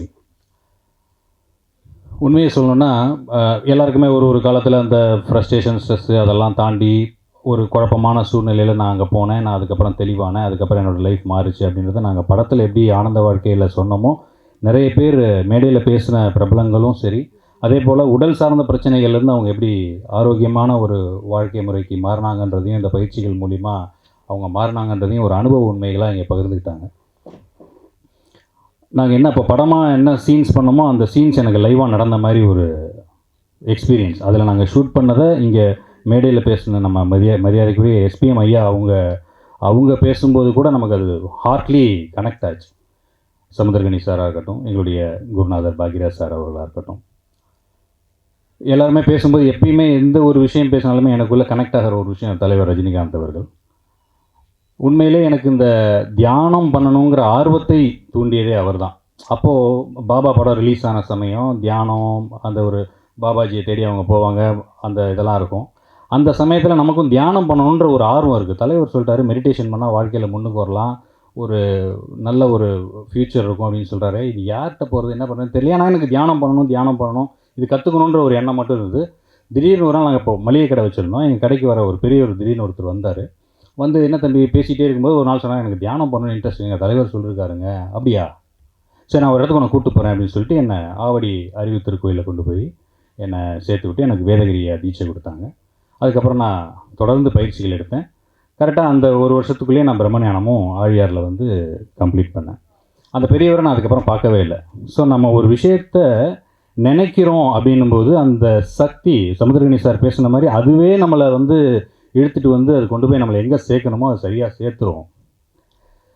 ஒரு சாதாரண பையனா, ஒரு சாதாரண மாணவனா ஆழியாரில் போய் நின்று மகரிஷியை தரிசிக்கிற பாக்கியத்தை கிடைச்ச ஒருத்தனுக்கு இன்றைக்கி எங்கள் துறை சார்ந்த அத்தனை பெரியவர்களும் இருக்கக்கூடிய மேடைகளில் அவர்கள் நம்மளை பற்றி பேசக்கூடிய ஒரு பெரும் பாக்கியம் கிடைச்சதுன்னு சொன்னால், அந்த சாதாரண பையன் ஒரு நடிகராகிற ஒரு வாய்ப்பு கிடைக்குது, அவனுக்குள்ளே ஏதோ ஒரு அட்ராக்ஷன் இருக்குது, ஒரு திறமை இருக்குங்கிறது எல்லாமே உண்மையிலே அங்கே போனதுக்கப்புறம் தான் நான் மாறுறேன். அதுக்கு மாதிரி நான் ஆர்டிஸ்ட் ஆகணும்னு நினச்சி பார்த்தது இல்லை, எதுவுமே நம்ம நினச்சி கூட பார்க்கல. ஸோ பட் நம்மளுடைய எண்ணங்களை வலிமையாக்குறதுக்கும் சொன்னாங்க இல்லையா, இப்போ ரஜினி சார் நம்ம திருவான்மியூர் மன்றத்துக்கு வந்தாங்கன்னு எஸ்பிஎம் ஐயா சொன்னதுக்கப்புறம் தான் எனக்கே தெரியும் அந்த இடத்துக்குன்னு ஒரு வைப்ரேஷன் இருக்குதுன்னு சொன்னாங்க இல்லையா. அது மாதிரி நீங்கள் ஆழியாருக்கு அவசியம். எப்பயுமே நம்ம ஒரு விஷயத்தை ரெக்கமெண்ட் பண்ணும்போது அதை நீங்கள் யான் பெற்ற இன்பம் பெருகை வையகம்ன்ற மாதிரி ஆழியாருக்கு இங்கே வந்திருக்கிற அன்பர்கள் அத்தனை பேருக்கும் தெரியும். உலகம் பூரா இருக்கக்கூடிய உலக சமுதாய சேவா சங்கத்தை சேர்ந்த அன்பர்கள் அத்தனை பேரும் அதை அனுபவிச்சிருப்பீங்க. வராத நண்பர்கள் ஒரு முறை அங்கே போய் நீங்கள் எல்லோரும் அதில் கோர்சஸ் எடுத்துக்கிட்டீங்கன்னு சொன்னால் அதோட எக்ஸ்பீரியன்ஸஸ் நீங்கள் லைஃப் லாங் மறக்கவே மாட்டீங்க. உங்கள் லைஃப் டெஃபினட்டாக சேஞ்ச் ஆகும். இந்த வாய்ப்பை எனக்கு தந்த அருட்தந்தை மகரிஷி அவர்களுக்கு இந்த நேரத்தில் என்னுடைய நன்றியை தெரிவிச்சுக்கிறேன். ஏன்னா அவங்களுடைய அருள் இல்லைன்னா இந்த வாய்ப்பு நிச்சயமாக எனக்கு கிடைச்சிருக்காது. என் இனிய நண்பர் சுப்பிரமணிய பாரதி, அவர் பல வருடமாக சினிமாவில் ஒரு இயக்குனராகிறதுக்கு வெற்றி வாய்ப்பை பெறுவதற்காக போராடி கொண்டிருந்தவர். அவருக்கு இப்பேற்பட்ட ஒரு அருள் வாய்ப்பு அவருக்கு கிடைச்சி அது திரையில் வந்திருக்கு. அது உண்மையிலே அவருடைய நல்ல மனசுக்கு கிடைத்த ஒரு வெற்றி. அதே போல் இந்த படத்தில் பாக்யராஜ் சார் எத்தனையோ பேர் இருந்தாலும் பாக்யராஜ் சாருக்கு வந்து அந்த இந்த வேர்ட்ஸ் இந்த விஷயங்கள் வந்து அவர் மூலிமா நிறைய பேருக்கு எஸ்டாப்ளிஷ் ஆகணும்னு சொன்னால் அவருடைய நல்ல மனசுக்கு மகரிஷி அவர்கள் இந்த ஒரு வாய்ப்பை வழங்கியதாக தான் நான் கருதுகிறேன். அண்டு இங்கே நிறைய எங்களுடைய அறிவு திருக்கோளை சேர்ந்த ஐயா மயிலானந்தம் அவர்கள், துணைத் தலைவர் சின்னசாமி ஐயா அவர்கள், சிஇஓ முருகானந்தம் ஐயா அவர்கள், அப்புறம் வந்து நம்ம துணைத் தலைவர் ராமராஜ் காட்டன் நாகராஜன் சார் அவர்கள், சென்னை சில்க்ஸ் ஐயா அவர்கள், போத்தீஸ், எவ்வளோ தொழிலதிபர்கள், எவ்வளோ பெரிய மனிதர்கள் எல்லாருமே மகரிஷியுடைய அன்பர்களாகவும் அவருடைய கொள்கைகளை எடுத்து சென்று மக்கள்கிட்ட சேர்க்கக்கூடிய மனிதர்களாக இருக்கிறாங்கன்னு நினைக்கும் போது ரொம்ப சந்தோஷமாக இருக்குது. இன்னும் நிறைய பிரபலங்கள் பேச இங்கே இருக்கிறாங்க. என்னுடைய விட்டல் சார் இந்த படத்தில் ரஜினி சாருடைய ஃப்ரெண்டு, அவங்க இந்த படத்தில் தாத்தா கேரக்டர் நடிச்சிருந்தாங்க. அவங்க நிகழ்ச்சிக்கு வந்துட்டு கிளம்பிட்டாங்க. ஸோ அவங்களுக்கும் இந்த நேரத்தில் என்னுடைய நன்றி தெரிவித்து, படத்தில் நடிச்சிருக்கிற மீரா கிருஷ்ணன் மேடம், பிரியா, சோஃபியா, கதை நாயனாக நடித்து கொண்டிருக்கும் என் இனிய சகோதரர், அண்டு நம்மளுடைய எங்கள் மாமா கேரக்டர் நடித்த குரு ரங்கதுரை ஐயா அவர்கள், ஸோ அத்தனை பேருக்கும் இந்த நேரத்தில் என்னுடைய நன்றி தெரிவித்து, இதில் பணியாற்றிய இசையமைப்பாளர் சத்யா சாருக்கும், கேமராமேன் அசிஸ்டன்ட் டைரக்டர்ஸ், டெக்னீஷியன்ஸ் அத்தனை பேருக்கும், இந்த வாய்ப்பை எங்களுக்கு வழங்கிய அறிவுத்திருக்கோயில் நிர்வாகத்திற்கும், அனைவருக்கும் வந்திருக்கும் அத்தனை பத்திரிகை சகோதர சகோதரிகளுக்கும், நண்பர்களுக்கும், அன்பர்களுக்கும் என் நன்றியை தெரிவித்து விடைபெறுகிறேன். நன்றி, வணக்கம், வாழ்க வளமுடன். பொதுவாக ஒரு விழான்றது ஒரு 2 மணி நேரம் இருந்ததுன்னா கொஞ்சம் வசதியாக இருக்கும்.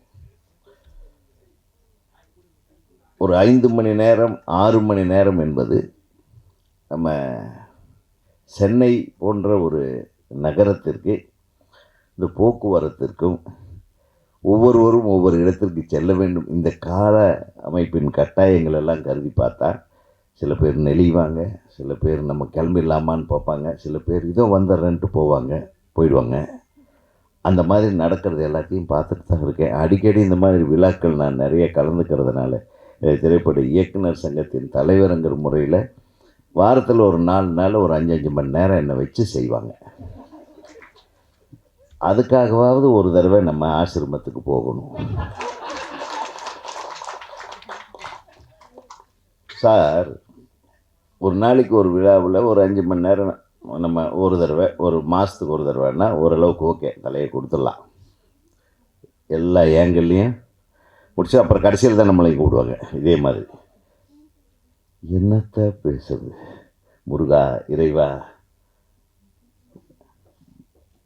ஆனால் நான் 3 விழாக்களுக்கு மத்தியானம் 2 மணிலேருந்து போய் ஒவ்வொரு விழாக்கள்லேயும் 3 மணி நேரம் 3.5 மணி நேரம் அமர்ந்து விட்டு தான் நீங்கள் வந்தேன். அது ஒரு விழாவில் இந்த மாதிரி பேசிட்டு மன்னிக்கணும்னு சொல்லிவிட்டு தப்பிச்சிங்க ஓடி வந்தேன். ஏன்னா இந்த திரைப்படத்தின் இயக்குனர் எனது அன்பு தம்பி சுப்பிரமணிய பாரதி. அவர் இயக்கிய குறும்படத்திற்கு நான் தான் விருது கொடுத்தேன். நாங்கள் தான் தமிழ்நாடு திரைப்பட இயக்குனர் சங்கம் தான் தயாரித்தது, அதுக்கு விருது வாங்கினார் அவர். அத்தகைய ஒருவருக்கு ஒரு நல்ல வாய்ப்பு கிடைத்திருக்கிறது. இது கொடுத்தது யாருன்னு பார்த்தா இன்னொரு தம்பி பக்கத்துலேயே கூடவே இருக்கார், நம்ம ரங்கான்னு தான் நான் அன்பாக கூப்பிடுவேன், என்னுடைய அன்பு சகோதரர். இவங்க எல்லாமே இப்போ நேரத்தில் எனக்கு ஒரு 20 வருஷமாக அவர் இந்த மாதிரி ஒரு பிட்டை போடுவார் என் காதில். ஆலியார் கீழேயோ நான் போனாவே தடி கொண்டு ஆலியாருக்கு தான் என் போகிறேன். நான் எடுத்த 17 படத்துலேயே 13 படம் ஆலியாரில் எடுத்தது தான். ஆனால் அந்த ஆலியாரில் அந்த பில்டிங்கை பார்ப்போம், ஆனால் உள்ளே ஒரு தடவையும் கூட போனதில்லை. அந்த பில்டிங்கை பார்த்ததுனாலேயே இன்றைக்கும் நான் ஒழுக்கமான ஒரு மனிதனாக வாழ்ந்து கொண்டிருக்கிறேன் என்பதை உண்மை. அப்பப்போ சிவகுமாரன் என்னை கூடுவார் நடிகர், அவர் வீட்டில் தான் இருக்கேன் நான். இப்போ இருந்த ஒரு 12 வருட காலம். டேய் வாடா இது பண்ணுடா. அவர் வந்து எப்பவுமே கரெக்டாக தியானம் பண்ணுவார், இதெல்லாம் பண்ணுவார். நமக்கு அப்போ இள வயசு, கொஞ்சம் விட்டால் இன்னொரு டைரக்டர் நம்மளை அடிச்சுட்டு போயிடுவான்ட்டு டே நைட்டாக உட்காந்து கதை எழுதுறது, இப்போ பாட்டு எழுதுறது. நம்ம எதைத்தான் விட்டோம், எல்லா வேலையும் நானே தூக்கி தலையில் போட்டுட்டு போட்டி ஒரு வில்லேஜிலேருந்து ஒரு கிராமத்துலேருந்து மேற்பாளையத்து பக்கத்துலேருந்து நம்ம கிளம்பி வந்திருக்கிறோம். நம்ம ஜெயிக்கலைன்னா நம்மளுக்கு 5 பைசாவுக்கு பிரயோஜனம் இல்லாமல் போயிடுவோம். ஜெயிக்கிறது மட்டுமே குறிக்கோளாக வச்சுக்கிட்டு இருக்கிற எல்லா ஸ்ட்ரெஸ்ஸையும் ஏற்றுக்கிட்டு அது ரிலீவ் பண்ண முடியாமல் பக்கத்தில் இருக்க எப்படி ரிலீவ் பண்ணுறதுன்னு சொல்கிறத கூட கேட்குறதுக்கு நம்மளுக்கு வந்து டென்ஷன் ஆகிடும். ஆனால் ஆலியாருக்கு போவேன். ஒவ்வொரு பாட்டும் முத்துமணி மாலையிலேருந்து ஆலியாரில் எடுத்தது தான்.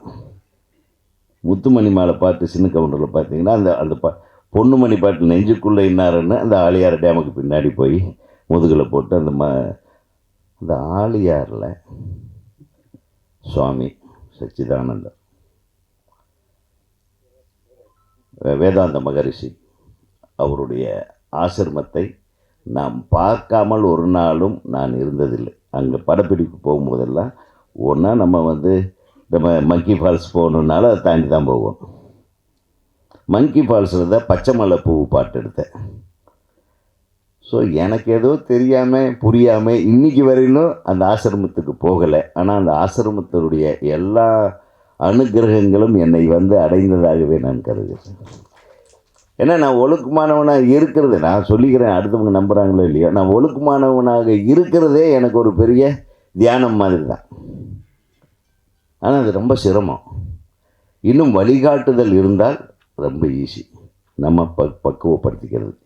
இப்போ முத்துராமன் பேசும்போது பார்த்தீங்கன்னா ஒரு மாதிரி ஒரு பிஸியான டைரக்டர் உலகத்தில் பார்க்கவே முடியாது. அவர் வந்து டைரக்டருக்கு மட்டும், மற்றவங்க எல்லாம் வந்து உடலில் உழைப்பாங்க, இந்த இயக்குனருக்கு மட்டும் நரம்பில் தான் வேலை செய்வாங்க. We work on nerves. நரம்புக்கு பிரச்சனை வரும்போது தான் நம்ம எத்தனை இழந்திருக்கிறோம், எத்தனை உருப்படியான வேலையை செய்யாமல் விட்டுருக்கோம் அப்படின்றது பிற்காலத்தில் தெரிய வரும். பெரிய பெரிய டைரக்டர்களெல்லாம் பார்த்திங்களா, ஒரு பக்கம் நடிகர் டென்ஷன் பண்ணிகிட்ருப்பான், நான் 5 மணிக்கு போகிறேன்பா. நமக்கு சீன் முடிக்கலைன்னா அது ஒரு டென்ஷன். ப்ரொடியூசர்கிட்ட இருந்தாலும் எப்போ அது போகிறதுக்குள்ளே சீனை முடிக்க சொல்லுமா. சீனை எப்படி முடிக்கிறது, அது நடித்தா தானே முடிக்க முடியும். ஆனால் முடிக்கலைன்னா டைரக்டர் சரியில்லைன்றவானு. இது எல்லாம் வேதாந்த மகரிஷி ஐயா அவர்களுக்கு தெரியுமா? வழி சொல்லுவாரா அப்படின்னு நாங்கள் நினச்சதில்லை. ஆனால் அதுக்கு வழி இருக்குது. அது எப்போ தெரிஞ்சது? எஸ்பிஎம் சார் எல்லாம் முடிஞ்சு எல்லாம் டென்ஷன் ஆகி எல்லா ப்ரெஷரையும் அனுபவித்த பின்னாடி தான் அவரே போயிருக்கிறார். ஆக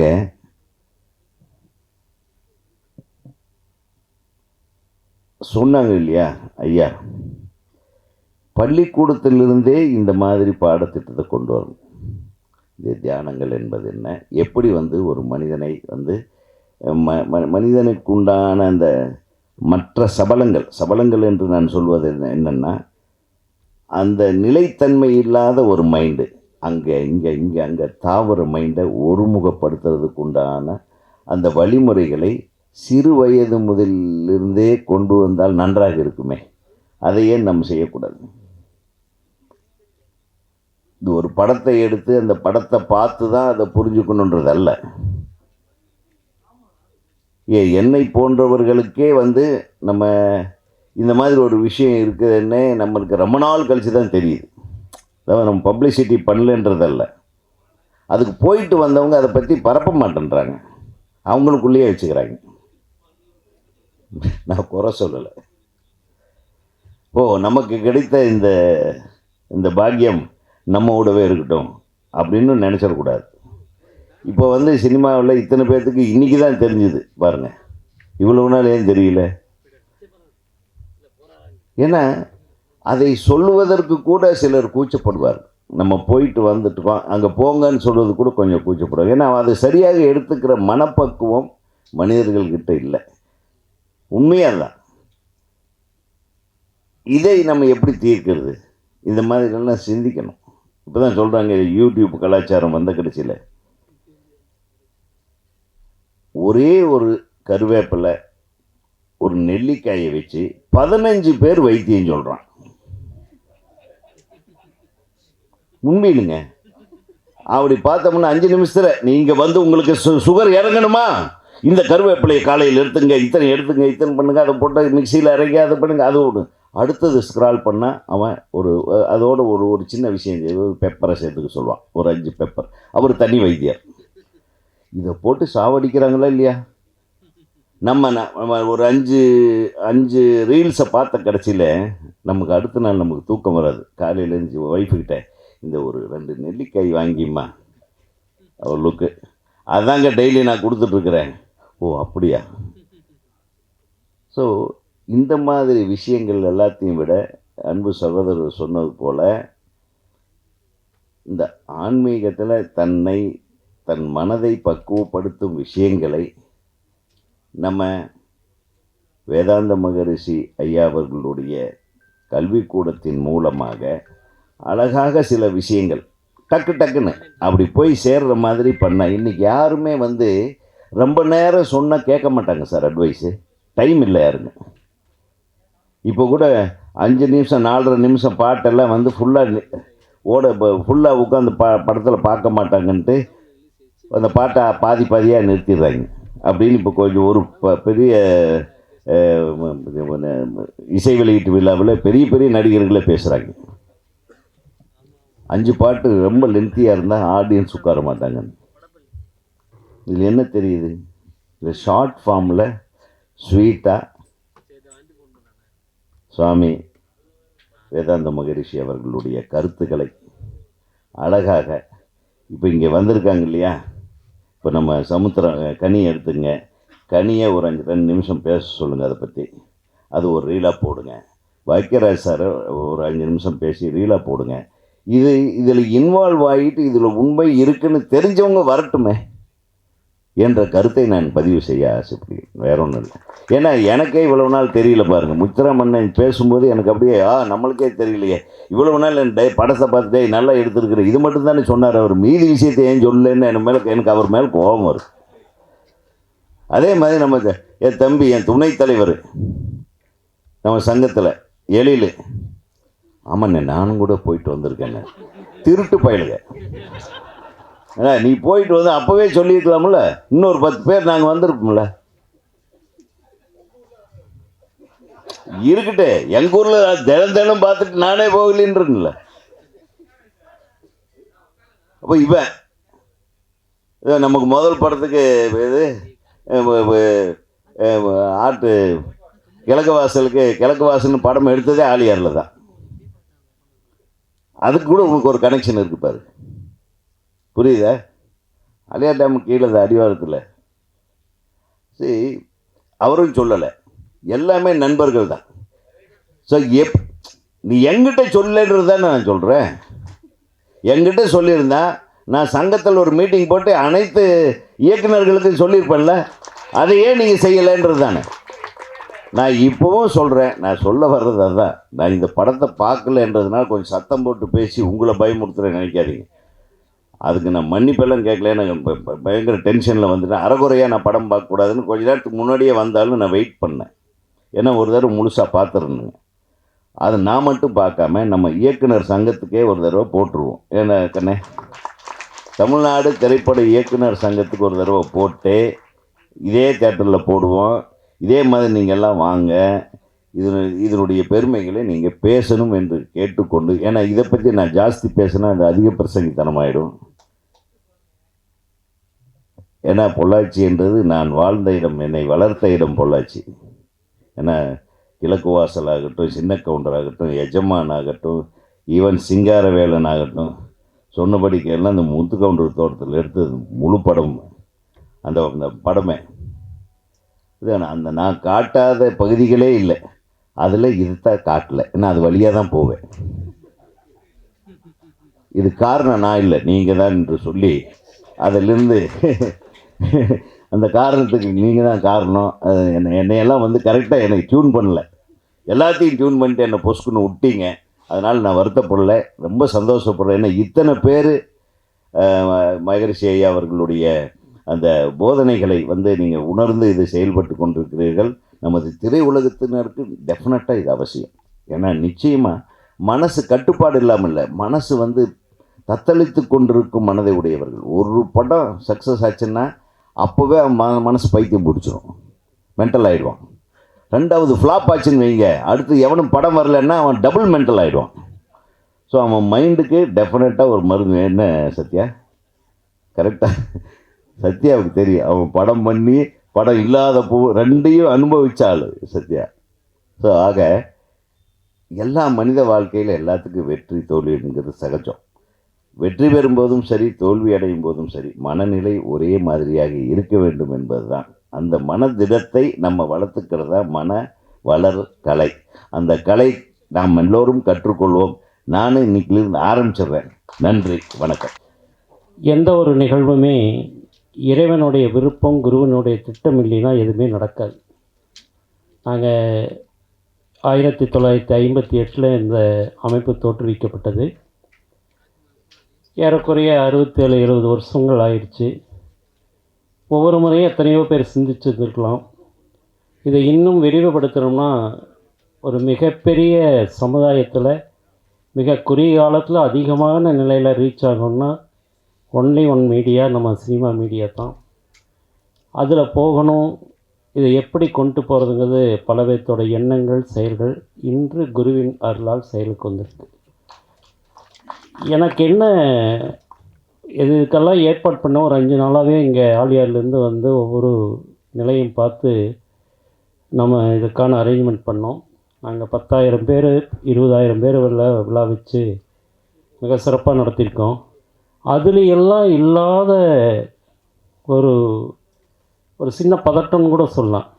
என்னடா சினிமாவிலேருந்து இவ்வளவு இயக்குனர் பெருமக்கள் வர்றாங்க, நம்ம ஆன்மீக விழாவாக இருக்குது, இது எப்படி இது ரெண்டையும் மேட்ச் பண்ணுறது? இது இந்த எண்டில் இருக்குது, அது அந்த எண்டில் இருக்கே, இது என்ன பேச போகிறாங்க, எப்படி பேச போகிறாங்க, இதை எப்படி நம்ம மக்கள் இதை எடுத்துக்க போகிறாங்கன்னு நினச்சோம். நான் சொன்ன மாதிரி குருவினுடைய அருள், குருவினுடைய திட்டம்,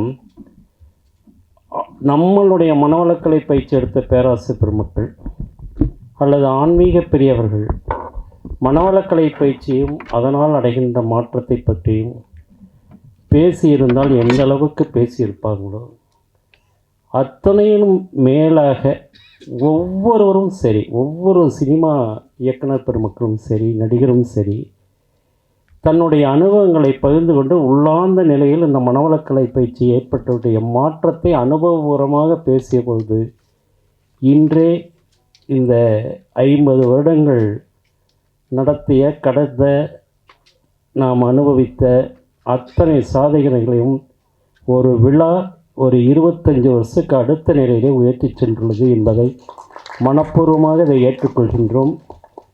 இதை ஒரு பெயருக்காகவோ புகழுக்காகவோ சொல்ல, ஒரு குடும்பத் தலைவன் எடுத்தால் குடும்பத்தோடு நின்றோம். ஆனால் ஒரு சினிமா துறையில் பிரபலமானவங்கள் அதை பற்றி சொல்லும் பொழுது அவர்களுடைய செய்திகள் மிகப்பெரிய அளவில் பாமர மக்களுக்கும் இது சென்றடையும். எல்லோரும் சொல்கிறதை எல்லோரும் சென்றடையும். இருந்தால் கூட இதுக்கு தனி வீரியம் உண்டு, வேகம் உண்டு, அந்த நிலையிலே ஒரு பிரபலமும் உண்டு. அந்த நிலையிலே அத்தனை பேரும் இதை ஏற்றுக்கொண்டு இவ்வளவு நேரம் தங்களுடைய பொன்னான நேரத்தை ஒதுக்கி இந்த கருத்துக்களை தங்கள் வாயிலாக ஊடக அன்பர்களுக்கு, நமது பத்திரிகை துறை அன்பர்களுக்கு இதையெல்லாம் எடுத்து சென்று சொல்லியதை நாங்கள் மனப்பூர்வமாக நன்றிகளை தெரிவித்துக் கொள்கிறோம். அடுத்து நன்றி சொல்கின்றவர் இந்த படத்தின் இயக்குனர் என்பதால் அவர் ரொம்ப காலமாக கடந்த ஒரு 5 வருடங்களாக எனக்கு ரொம்ப அறிமுகம். முதல்ல பயிற்சி தான் எடுத்தாங்க. அவருடைய கொள்கையோடவே வாழ்ந்தார்.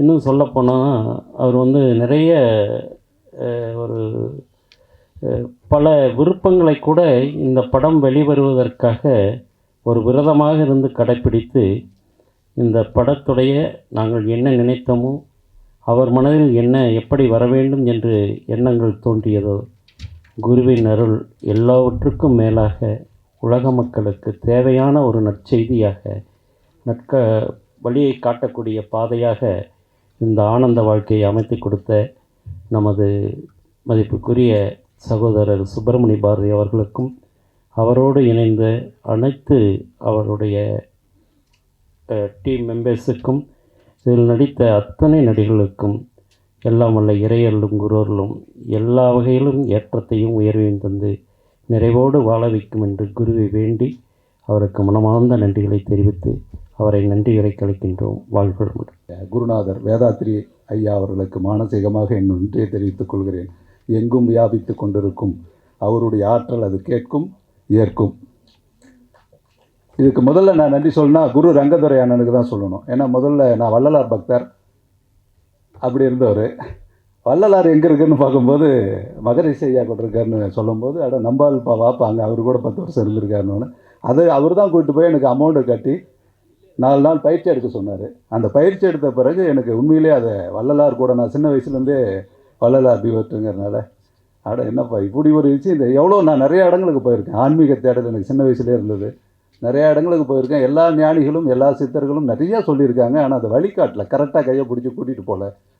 ஆனால் இந்த மனவளக்கலை அவர் என்னென்னா ரொம்ப ப்ராக்டிக்கல். அங்கே மூட நம்பிக்கை கிடையாது, ஜாதி இல்லை, மதம் இல்லை, எதுவுமே இல்லை. அங்கே இப்போ நாங்கள் பூஜை போடும்போது கூட அந்த உடைப்பு வழக்கமாக நம்ம பண்ணுவோம். அதை தேங்காய் உடைக்கிறது கூட உடைக்கூடாதுன்ட்டாங்க. எனக்கு ரொம்ப பிடிச்சது. அருமை. அவர் தான் சொல்கிறார், எங்கேயுமே கடவுள்னே சொல்ல, அருட்பேர் ஆற்றல்ங்கிறார். அப்போ இதுதானே, அப்போ ஆன்மீக பெரியார் அவர் தானே. இதுக்கே தேடிக்கிட்டு இருக்கு. இந்த உலகம் முழுக்க அரைக்கூவல் விட்டு நம்ம அன்பை அழைக்கலாம், எல்லாத்தையும் அழைக்கலாம். எங்கேயுமே இப்போ என்னென்னா அரசியலும் சரி எல்லாமே சரி ஒரு கலப்படமாக இருக்குது. எது உண்மை எது பொய்ன்னே தெரியல. உண்மையை ஓங்கி சொல்ல வேண்டும், உலகத்திற்கு சொல்ல வேண்டும், அத்தனை பேரும் சொல்ல வேண்டும், அறிவாளிகள் சொல்ல வேண்டும். அவர்கள் ஐயா எங்கள் தலைவர் சொன்ன மாதிரி எல்லாம் கொஞ்சம் தயங்கிட்டு இருக்காங்க. தயங்கக்கூடாது. நல்லது சொல்கிறதுக்கு எதுக்கு தயங்கிட்டு, சொல்லிட்டு போயிட்டே இருக்க வேண்டியதானே. அப்போ வேதாத்ரி மகரிஷி ஐயானுடைய 5 ஆண்டுகள் பயிற்சி எடுத்து இன்றைக்கி கூட நான் 1 மணி நேரம் நான் எவ்வளோ ஷூட்டிங்கில் கூட நான் 10 நிமிஷம் பயிற்சி எடுத்துகிட்டு தான் நான் போவேன். அதுக்கு டைம் ஃபிக்ஸ் பண்ணுவேன். அப்போ இப்போ என்னென்னா ஒரே விஷயந்தான், எங்கள் இயக்குனர் சமூகத்திற்கு அவசியமாக தேவை இந்த மனவளக்கலை. என்னென்னா அவ்வளோ பிரச்சனை. எங்கள் தலைவர், எங்கள் இயக்குனர் சங்க தலைவர் உதயகுமார் ஐயா அவர்கள் சொன்னார், எங்களை வழிநடத்தி கொண்டிருக்கின்ற அவர் என்ன சொன்னார்னா, எங்களுக்கு இருக்கிற பிரச்சனை யாருக்குமே இல்லை, ஏன்னா எல்லா பிரச்சனையும் எங்களுக்கு தான் இருக்குது.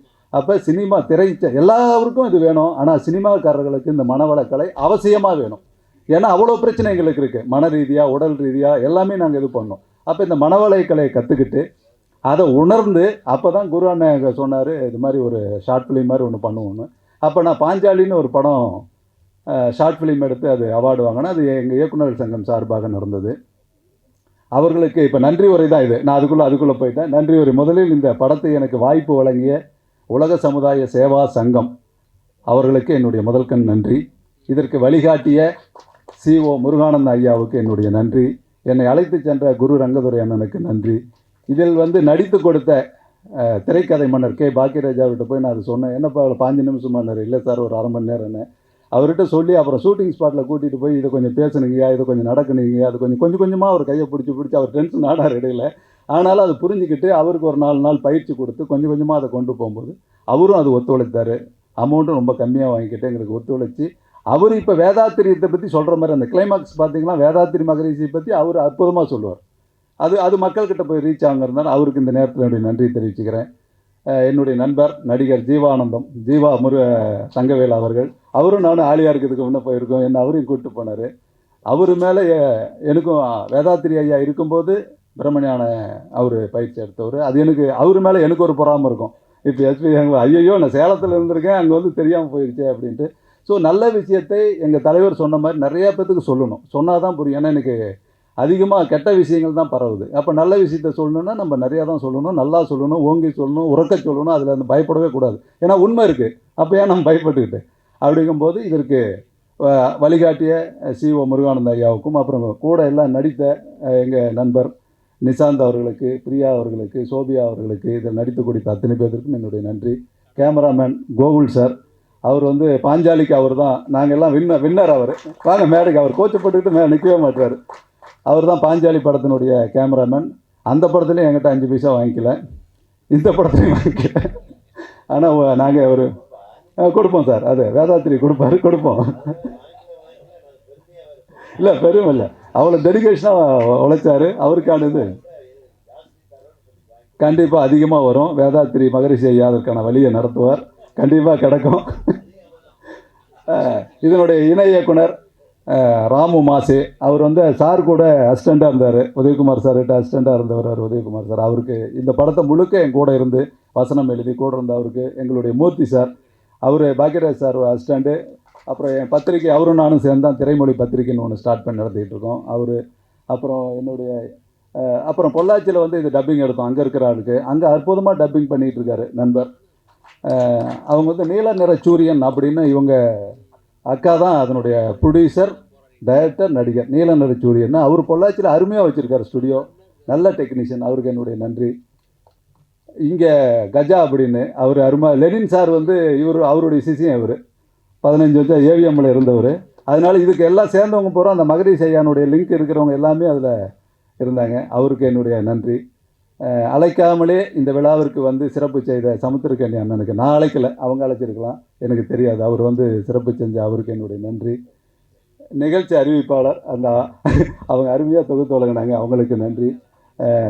எழில் சார் எனக்கு என்னுடைய குருநாதர்னு சொல்லணும். ஏன்னா என்னுடைய குருநாதர் தமிழ்வாணன் சார். அவர் கூட கல்வனின் காதலி, மச்சக்காரன் தான் போனேன். அவருடைய குருநாதர் அவர்கிட்ட நான் போகிறதுக்கு ட்ரை பண்ணி முடியல. ஆனால் அவர் கூட இவரை பார்த்துக்கிட்டே இருப்பேன். அவருடைய பேரன் நான் ஏறக்குறைய எப்பயுமே என்ன அன்பாக தட்டி கொடுப்பார், நல்லா பண்ணுறாரு. அவருடைய பேரனாக இருந்து அவர் இந்த நிகழ்ச்சிக்கு எனக்கு இவ்வளோ நேரம் இருந்தது ரொம்ப நன்றி சார். அப்புறம் கதிர் சார் சமீபமாக தான் பேரரசு சார் சொல்லி அவர் இப்போ பிரம்மஞானம் போகும்போது எனக்கு சொன்னார், அங்கே போகிறாரு, COவை கனெக்ட் பண்ணி விடுங்கன்னாரு. அப்படி அந்த மூலிமா எனக்கு அருமை. 2 நாளைக்கு முன்னாடி அவர் வீட்டுக்கு போகும்போது மகரிஷி ஐயாவை பற்றி அவர் வீடியோ ஒரு ஆளாக இதாக இருக்குது. அங்கே ஒரு வைப்ரேஷன் இருக்குது. அவர் மெடிடேஷன் பண்ணி அற்புதமாக இருக்குது சார். உங்களுடைய அந்த அறையாகட்டும், உங்களுடைய மெடிடேஷன், அவர் பேசுனது எல்லாமே பயங்கரமாக இருந்தது. அப்போ என்னடா வேதாத்திரிட்டு இவ்வளோ கரைச்சி குடிச்சிருக்காரு, உணர்ந்தால் தான் வரும். இவ்வளோ நேரம் அவர் இருந்தவருக்கு எவ்வளோ பெரிய அவரெல்லாம் நான் படிச்சுட்டு இருக்கும்போது ஓவியருங்க, அப்படிலாம் நம்ம ஓவியம் வரைஞ்சால் தான் படம் பண்ண முடியும். ஏன்னா ஒவ்வொரு ஷாட்டும் அப்படி வச்சுருப்பார் அவரெல்லாம் எங்களோட இன்ஸ்பிரேஷன். அவர் வேதாத்திரியத்தில் இருக்கிறதுங்கிறது ரொம்ப சந்தோஷம். இவ்வளோ நேரம் இருந்து பொறுமையாக இருந்ததுக்கு அவருக்குடைய என்னுடைய நன்றி. என்னை பொறாமையாக பார்க்குறேன்னு சொன்னேன். எங்களுடைய வேதாத்திரியத்தில் சீனியர், சினிமாவில் சீனியர். அவர் அது அன்பாக தான் சொன்னார். அப்படி ஒரு இது உனக்கு கிடைச்சிருக்கு அப்படின்னு சொன்னார். அவருக்கு உண்மையிலே நெஞ்சார்ந்த பாராட்டுக்கள், நன்றிகள், வாழ்த்துக்கள்ங்க ஐயா.